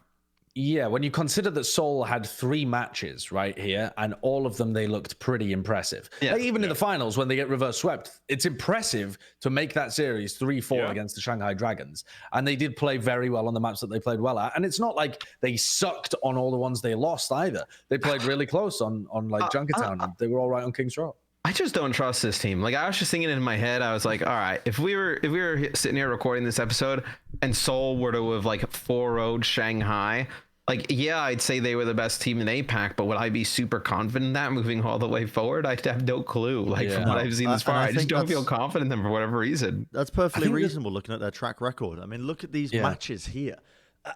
It's absurd. Like, we keep bringing this up, but they were getting records set against them just earlier. They were getting 3-0 in record time. Yeah. Well, a couple of weeks ago, I should say. But it's incredible how bipolar this team can look from going from bad to good. But that's always been based on the meta before. And in this tournament, they changed that. It wasn't based on the meta. It was based on the maps, whether or not they looked great. And that was in the finals. Like, they were able to play Reinhardt comps. They were able to play dive comps, and they beat Spark and Charge, who they were getting 3-0'd by previously. So they have improved, and I think that this will stick at least somewhat. This may be it's not really a hot take, but it's just something that I'm just starting to think of now. Like, because sometimes when I watch them in the regular season, like, some weeks with the meta, they just seem disinterested. Like, maybe this is a team that, like, the regular season, like, format kind of just hurts them, where they need some kind of something on the line. Incentive. Like, there needs to be some kind of tournament or something like that fuels them. Otherwise, it just seems like they go through the motions. Like, they're just kind of like, yeah, we got some games. This is what people are playing. Let's just go out and do it, like, whatnot, and, like, see what happens. Because I mean, syndrome. I'm sure John's going to get married to the flower. Yeah, like, you know, being in the constant kind of carousel of regular season games, like, can get a little bit draining and boring, and you kind of you need that tournament, you need that kind of thing to bring everything back in. Where the motivation. These players have had so much success in the biggest of tournaments that, like, what is winning a regular season game against Chengdu? Like, you know? Yeah, some teams perform better under the pressure, but I'll tell you who doesn't, the New York Excelsior, apparently. Yeah. Because, again, this is another playoff scenario where New York end up falling short in the semifinals, and I don't want to keep rehashing the same agenda that we seem to have against New York. I don't think this is a choke, though. A choke has to be the definition of a choke in esports, at least when it's used most usually, is that you had opportunities to win and you squandered them by underperforming. And New York had no opportunities to win this match. They got shit slammed. Yeah, do you think it came down to the compositions?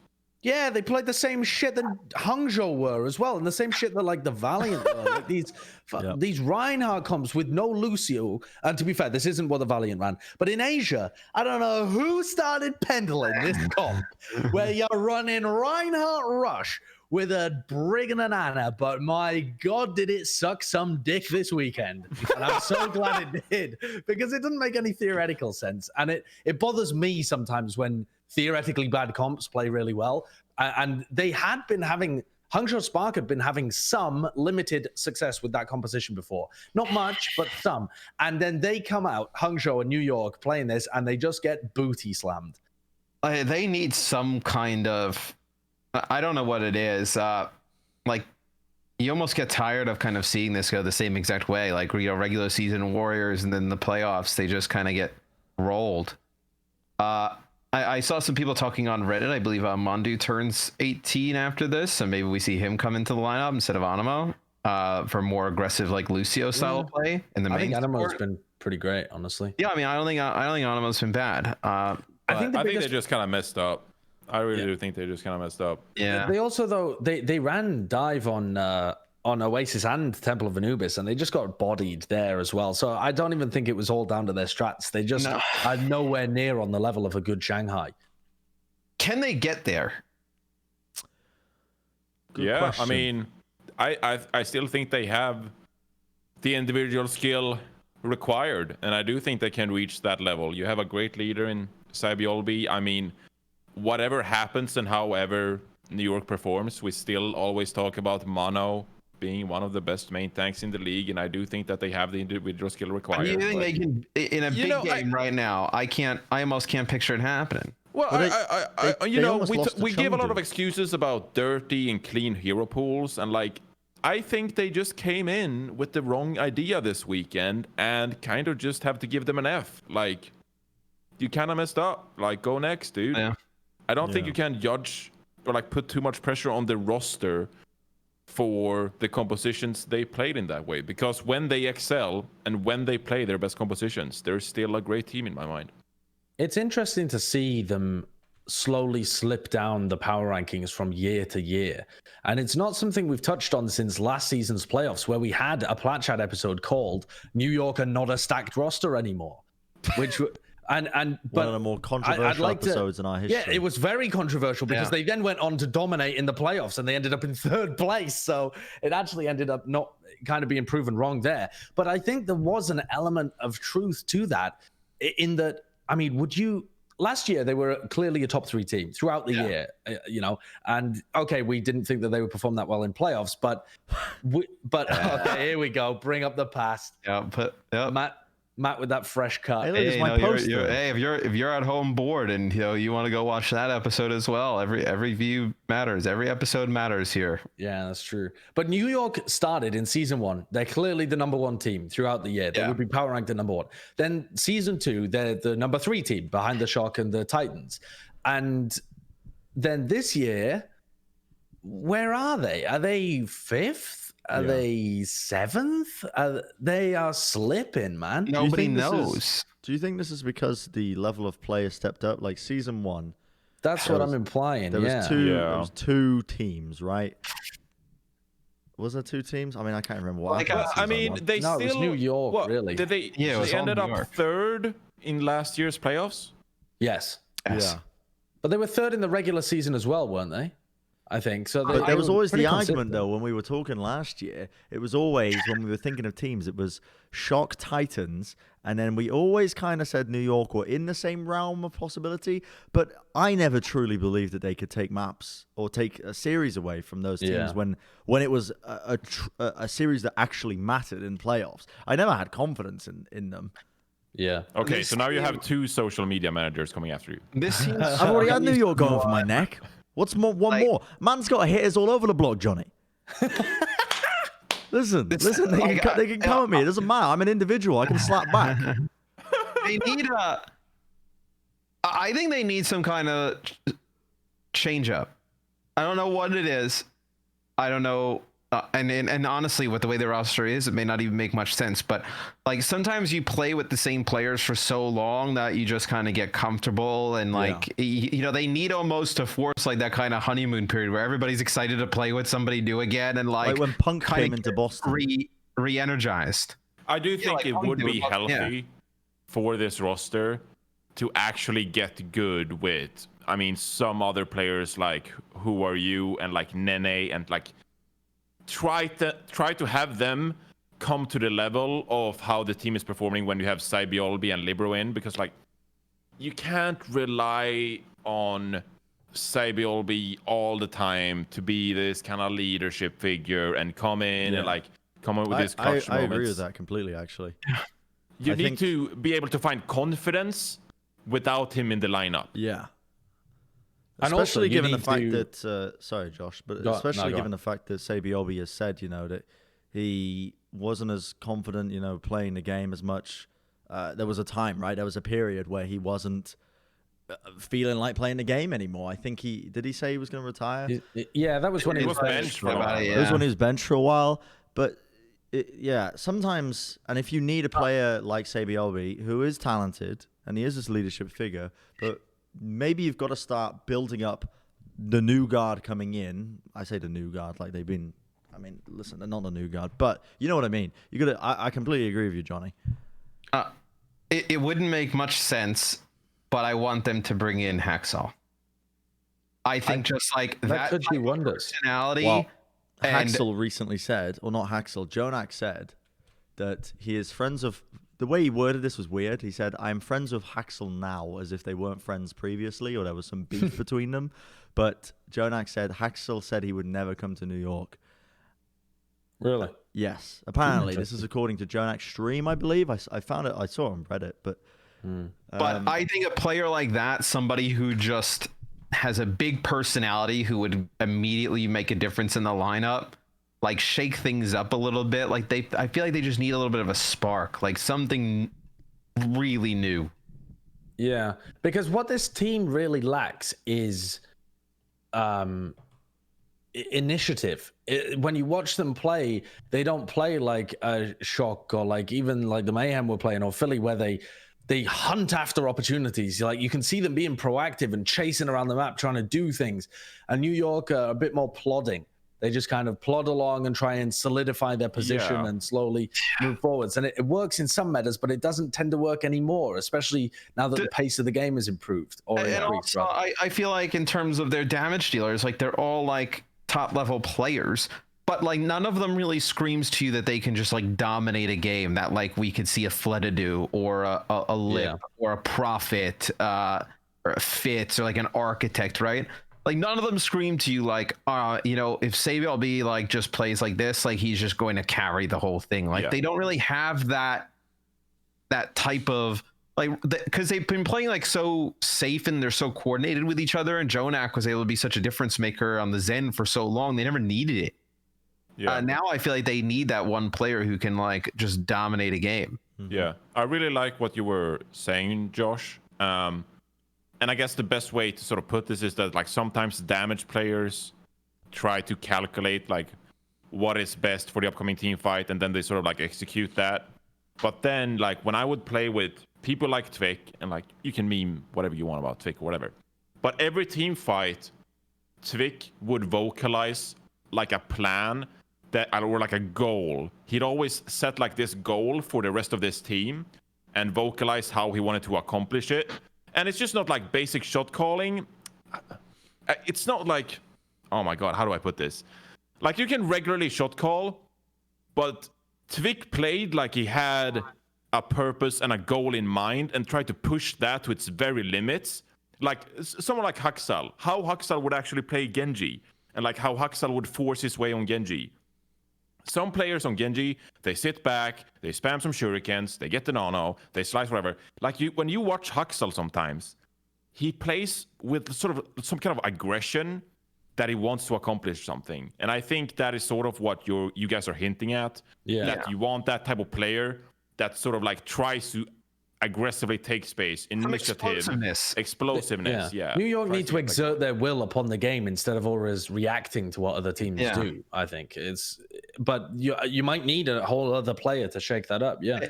Are there any other players you guys can think of that they could get? Because I mean, it's not like, I mean, they have Libero. Who are you? Nene is in New York, I think they said, because he's still dealing with some dental stuff, dental issues or whatnot. Is there a player out there you think they could snag? I mean, if it's not Haksal, then I don't think there really is one around right now. Striker. Oh, you mean from a total another team? Yeah. I don't know. Well, they could pick up like give up striker because like maybe somebody like DM from the Shanghai Dragons as well. What about Erster? Yes, that would also be another really good one. If they're not going to play him, dude, and you put Erster on New York, I think he makes a huge impact straight away. We need to have a longer conversation about Erster and where he is. We do actually. Like, we need to schedule that discussion. That's it's monstrous, the situation around that. Yeah, I mean, the names I was thinking on the top of my head were like Erster, Striker, maybe somebody from the Philly roster if they wanted to kind of pull London and trim down some of the damage dealers.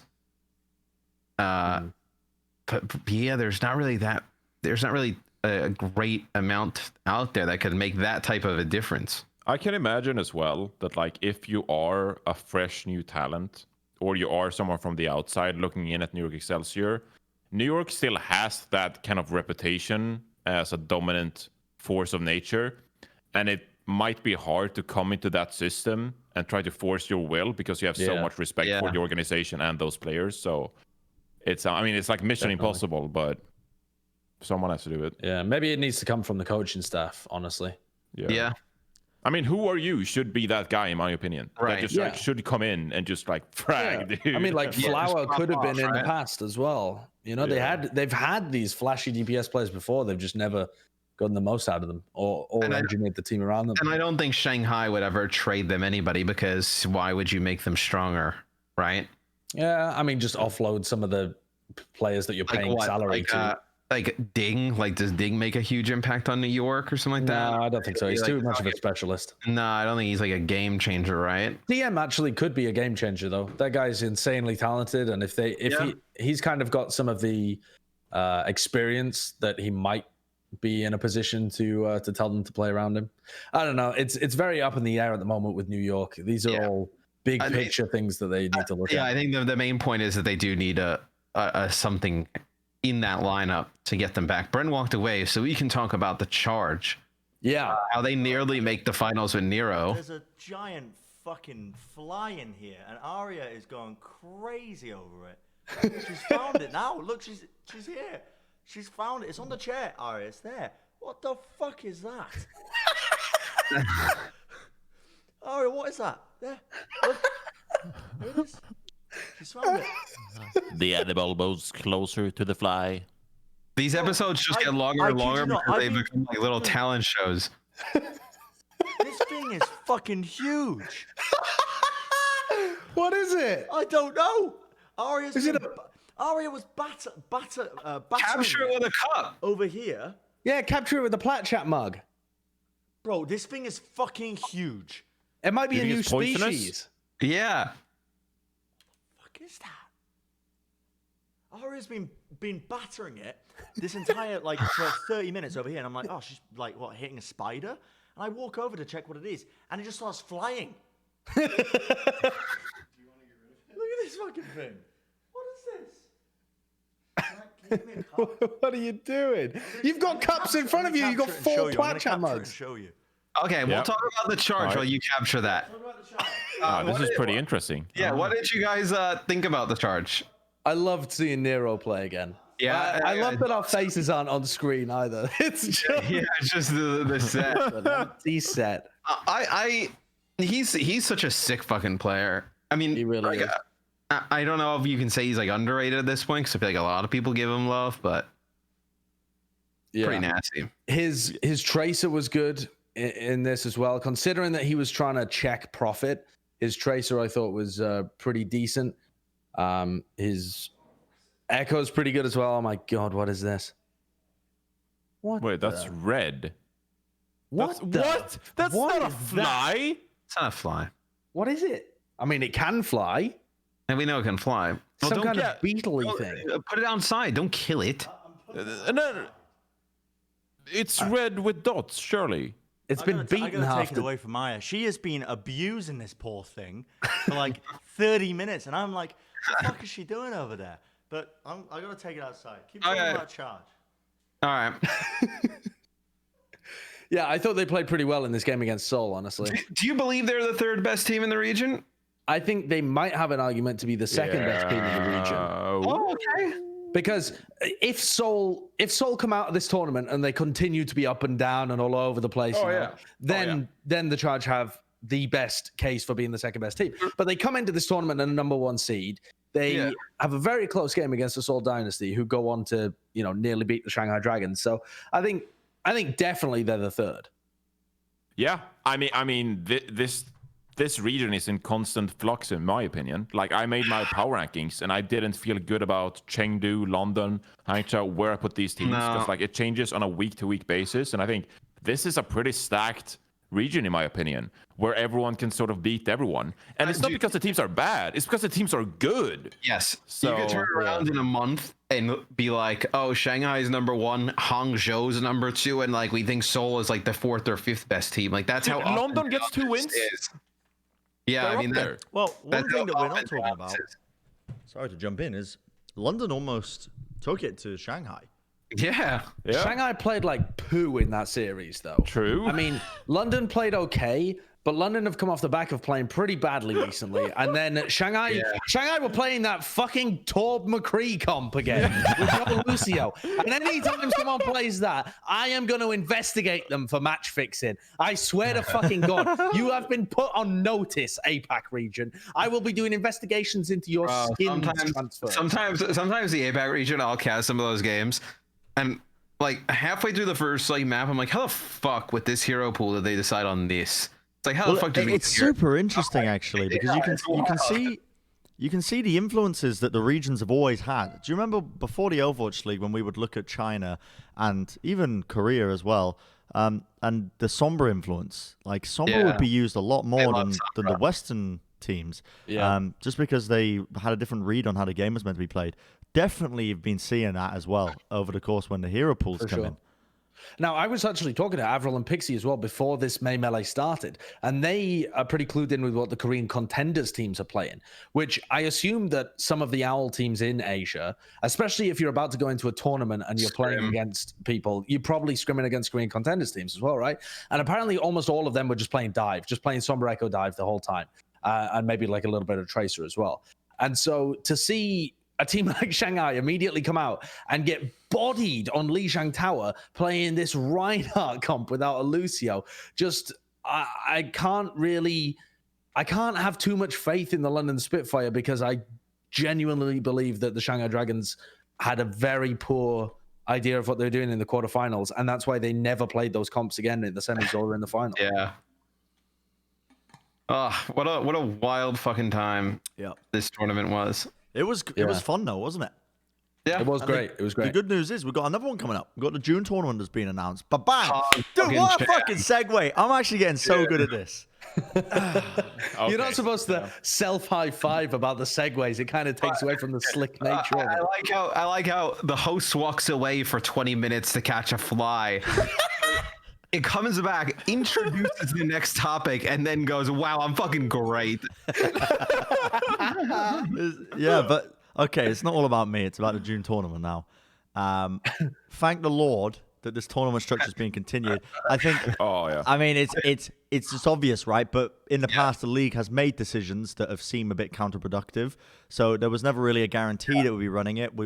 I think John Spector is probably, he's patting himself on the back. He's drinking a nice cup of hot cocoa right now, and what were you saying? He's loving life, I mean, John's probably just having a beer. He's probably like, I don't want to get any more texts from Bren about hero pools or tournaments or. I don't text John with that stuff. I just leave him to do it because I know he's got a tough job, so I just leave him to it. Yeah, so you just don't text him and complain on our podcast about it. Essentially, yeah. I only complain on the podcast.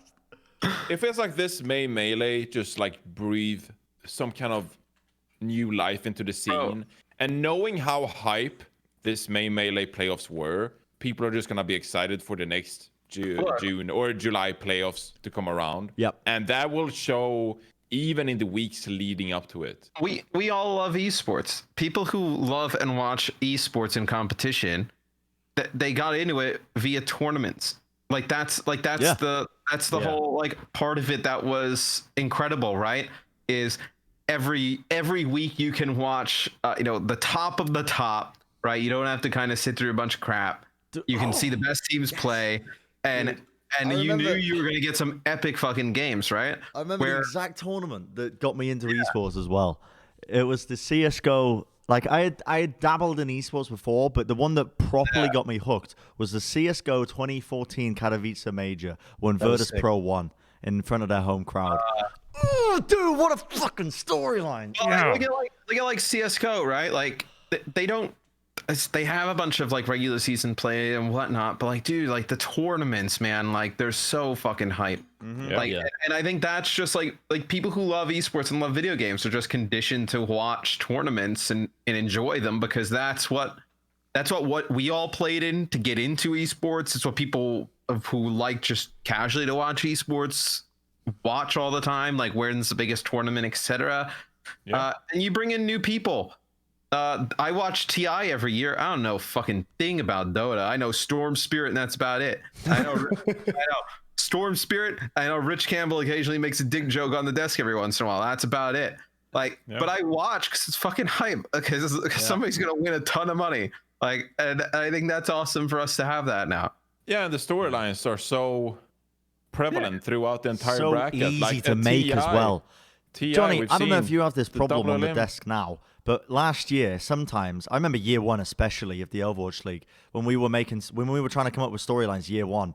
Do you remember? Stage 3, where every team has played each other 3 times. Fuck and me. You're like, I think the Florida Mayhem, I think we talked about how can Zebosai improve about 50 times. Oh yeah, that was season 1. That was season 1 about the Shanghai Dragons. Yeah. What are we talking about? The Shanghai Dragons? Will they get there? Like, how many times can I read I remember coming to the prison arena just being like, is this the one? Oh my God. I don't really think we have that this year because me and Costa can always talk about the weekly hero pools and how the meta is changed and how the players excel at those different roles. So I think we just rely on that kind of like hero analysis. But when we were trying to punch down those storylines about, well, DM looked pretty good. No. What? No, it's not DM. No, oh my God. Damon. Wasn't Damon. Dia. Dia. Yeah. We're like, oh yeah, Dia was pretty good last week, wasn't he? And right, Johnny? Yeah, he's still in the league. What was still know who he is. I can't remember what his fucking name was. Yeah, I don't know. Roshan, dude. Roshan. Like, dude, I was thinking this the other day. I was casting the finals. MG. Dude, I was casting the finals, and then the observers showed a third-person shot of the Winston Shanghai skin, and then I remembered I bought the Winston Shanghai skin as a meme because of Roshan. Yeah. And now it's that's good. I also think, I mean, just think about the level of play from season 1 to season 3. I mean, it is just night and day. I mean, remember when we used to, I don't agree with that. The level of play is so much better now than season 1. Yeah, I absolutely agree. You don't agree with that? I mean, even with hero pools on a week-to-week basis? I think the level of play has gone down since hero pools from season 2. Like the peak that we see, I would say between the two best teams, I think that's been lowered. You think season 1? Like, think about the teams and the rosters in season 1. You think okay? No. Okay. Before you do some stupid dumbass Mr.X shit against me, the way we're going to frame this, I'm just asking a question. Is how the 2018 New York Excelsior with Joan Akons and Yara, Saibiolbi, how that team would perform against some of the teams in. I mean, they still exist. No. But that's a pretty bad argument. People go up and they go down. It's not a blanket kind of thing. True. Don't do me like that. Come on. It depends on the meta as well, right? Like, these teams aren't necessarily going to be great in the 2018 meta or like as good. But yeah, I generally think that the level of play has gone up. The caliber of play at an individual level has gone up. Especially the average. The average has gone up. Oh yeah, the average has gone up. Yeah. I mean, Mitch mentioned to me when we were casted the finals, he's like, oh yeah, the Florida Mayhem beat the San Francisco Shock once in franchise history. Year 1, stage 2, week 3. And I was like, and I said it, I was like, let me remind you, the roster for the Shock was Dante, Baby Bay, Nomi, Nevix, Dak, and Sleepy. Yeah. I was like, think about how far we've come. And like just the Mayhem at that time had to have been, I mean, they didn't even have they didn't make any adjustments till the end. They had like Swoosh, Manitin, Zupe. Yeah, but now you Zupe. talk about the top teams, dude. Don't talk about the bottom. Okay. But Actually, here's an amazing thing though about the Mayhem, right? And this ties into the June tournament as well, the May tournament structure. When you win, you get wins for the playoffs overall, which is an amazing system. I think that's wonderful. Albert Yeh, the general manager of the Mayhem, tweeted, "We are now 9-4 after getting 2 bonus wins for making the finals of the May Melee. This is the most games the Mayhem has ever won in a single season. We're halfway through this year, and they've already overtaken their all-time record in a season." Ridiculous. I mean, bro, me and Josh at a head-to-head where, like, the Mayhem were making a strong case for worst team of all time. I mean, they had some impressive numbers in there. Well, so they were. I mean, I think the Mayhem are, like, if you consider season 1 and season 2, they are the worst franchise of all time. They didn't turn anything around. That's a good point. But yeah, this is. I love this idea of getting bonus wins for your placement in the melee. Now, have you also realized that the Overwatch League website hasn't been able to process these bonus wins, and so it still lists people based on their previous standings? The league tweeted it earlier as well, and people were so confused because the like internal coding of where the teams are placed had not factored in the bonus wins. So people had higher wins, but they were still underneath. I actually was wondering how they were going to do that. Yeah, because it's all done automatically based on when a database gets updated. So how do you factor in this new? Well, whatever. It's a problem for someone else, not me. Anyway, it is funny. You know what time it is? Oh, it's the moment we've all been waiting for. What everybody every week. I get messages far and beyond. This week I received a message from someone from India, and they said, "Please consider this as your player of the week." And to you, I say no. Here's what I've done instead. Wait, who was this random Indian person telling you to be player of the week? Hold on. There it is.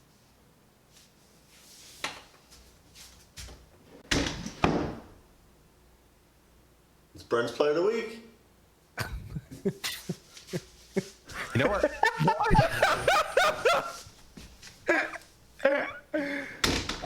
El Clasico. Yeah. So my player of the week this week is Coach Krusty of the San Francisco Shock. And the reason being is because, like this statistic here, you can see under Krusty, the Shock have qualified for 5 out of 6 possible playoff finals and have won 3 of 5 of those title matches. An unprecedented amount in over the course of the Overwatch's history. And honestly, across esports as a whole as well, there's not many coaches that can boast this kind of level of prestige. I think when we were talking about some of the best coaches in the league in an earlier episode, I went back. One name was absent, and it was Krusty. And I think it's because we've always... I don't know if it's because we already just assume that when we talk about top coaches, Krusty doesn't even need to be mentioned because he's always there. But this guy this is the only B-roll I could find that was primarily him. So, apparently he's a really good chef. Apparently he's he is really a good chef cooking. as well. Oh my god. So here you are. Oh, this is a bit of a throwback. He's putting Sinatra in. Oh no. I think it's just impressive that he's able to, have all these top players on a roster. And why has he got grinded up moths as an ingredient? Yeah, I don't know. Bit of violet, Josh, you have to be kidding. Yeah, that's disgusting. Anyway, I just wanted to give it to Krusty because he's been kind of falling to the wayside because I think there's been so many other good coaches to talk about that we haven't really been acknowledging how ridiculous it is still that the Shock are maintaining their dominance from last year in these playoff scenarios. And despite the fact that you can make an argument that it's much harder for teams to do that now with the hero pools shifting on a regular basis, the coaches and players have a much more difficult job of it. Also, I mean, Wolf tweeted out that they're the most successful franchise in Overwatch League history, and I agree with that. Yeah, absolutely. I do want to play devil's advocate for a moment, though, and kind of say why we didn't originally. What the fucking Lord's name? That was him announcing Striker joining the team. Oh, I see. The start of this year for the San Francisco Shock was not that great, though. And they've had their moments when they've gone up and down, and they've had weeks where they looked like they didn't quite grasp hero pools. And they have also adopted a slightly looser style than they did last year. So I think a lot of those points together seem to indicate that maybe coaching wasn't as at the forefront for the Shock as it was last year. But I think this tournament has shown that the Shock are still absolutely the number one team and still have the coaching at the forefront as well. And I also think you have to look at obviously the coaching that Krusty is able to bring, but then also to be able to look at a player like Ons in the offseason and say, hey, this guy can come in and make a difference and be able to sign him. Because when he got signed, I think when we did an episode and we mentioned it, we thought he was just going to be a streamer, not really play. We were he's just going to be a Widow one trick, maybe play every once in a while. He played every game in a tournament where they end up winning. And think about how much over Striker, right? Yeah, which is wild. Also, after everybody's just kind of passed up on Rascal, said he's this, said he's that, whatnot, they bring in Rascal and they're able to make him, obviously last year, but now this year, really the focal point of this team. Yeah.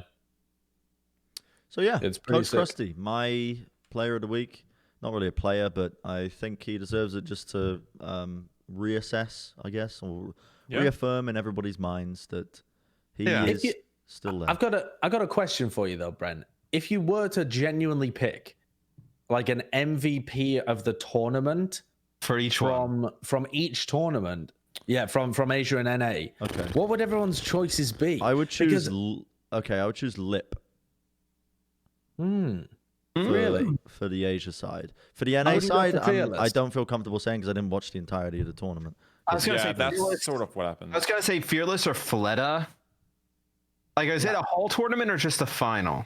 The whole tournament. I think that just the whole run, and it doesn't necessarily have to be from the top team as well.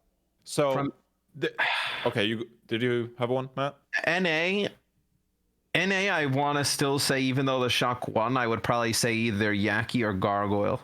Yeah, I agree. I think the MVP of the North American one was Yaki, in my opinion, because he defined how the team played and the Shock had to play around him, and there wasn't a standout player for the Shock apart from maybe Violet, but he had his up and downs throughout as well. I also think I think someone who really deserves a shout out is Violet, and I don't know if it was enough to carry him through the finish line and get the MVP, but Violet had an enormous impact against the LA Valiant, and then also made the difference against the Florida Mayhem. But I am inclined to agree with Sideshow that Yaki sort of defined who the Florida Mayhem were throughout the tournament. And they were much more pronounced in that way. And I know we talk about damage players against support players or whatever, but Yaki's input can't be underrated. Yeah. Violet was without question the MVP of the final, the actual match. He was sick. Yeah, he was really top player of the match. Like, if you kind of looked at it all, it was crazy. He still plays a very puggy style, though. It's so weird. It's like his Zen, where he used to occasionally overextend for picks and get caught out of position. Like, he still puts up matrixes for himself and like try and get kills, and he does get picked off sometimes while he does it too. He plays the same way. He does, yeah. And so they play a very puggy, like crazy style. They do. It's weird, isn't it? Because we normally consider the Shock to be such a tight-knit team, but these newer players of Valiant and Ants definitely do play in a loose, individualistic manner. Yeah, maybe that's we saw that it's going. We saw that a few times. I mean, again, like the way Super popped off on Lijiang Tower, like that's not like. I mean, yes, it is fundamental Overwatch to a sense, but like the hero plays he made, it was just like me as a Reinhardt main. I was like, oh my god, the plays he's putting off right now. It's like he's entering Nirvana, dude. Like it's unbelievable to watch. Whereas Shanghai really are fundamentals. They're like a very much a fundamentals kind of team. They've got a lot of individual skill, but I don't feel like they play a puggy, loose style at all. Well, that's kind of where I feel like New York's gotten lost, is they can't play a puggy, aggressive style, but then they also can't match the fundamentals of any of these other teams. Yeah. I would give it to Fearless and Yaki personally. Yeah. What do you? Did you watch the Asia games, Johnny? Yet? Yeah, I mean, I watched as much as I could, because the reality was when I woke up on Sunday, we had already done Friday and Saturday, so we have to recap everything that's gone on. So we had to go through semifinals and 7 maps of a final in like 2.5 hours. So I tried to watch most of the finals, and then sort of like you sort of have to watch everything at like ×2 speed. Yeah. So I sort of tried to default to you guys because you were actually there and casted the entire match. Profit was pretty good as well. I mean, that's one way you could look at things, like how Seoul Dynasty got 3 maps against Shanghai and how they were able to make it to the finals. But ultimately, I think Fearless made an incredible difference for the Shanghai Dragons. Fucking wild, bro. We're talking about 2 years later. We're talking about Fearless is a fucking MVP of a tournament. Yeah. Fearless's story is so good. What a come up. It's actually so good. The fact he played, not in this finals, but when he played that game and he wore the Shanghai jersey, had a chip on his shoulder, bro. Yeah. He wanted to win. Yeah. Was it when they played Seoul the regular time in the regular season? I think so. Anyway, let's put an end to this. Sorry for the shorter episodes, guys. I mean, what's our length, Kurt? 2 hours and 1 minute. So it might be one of our longest episodes of all time. Anyway, Matt, what do you think about Sir Richard Branson's Virgin Orbit rocket failing on its debut flight?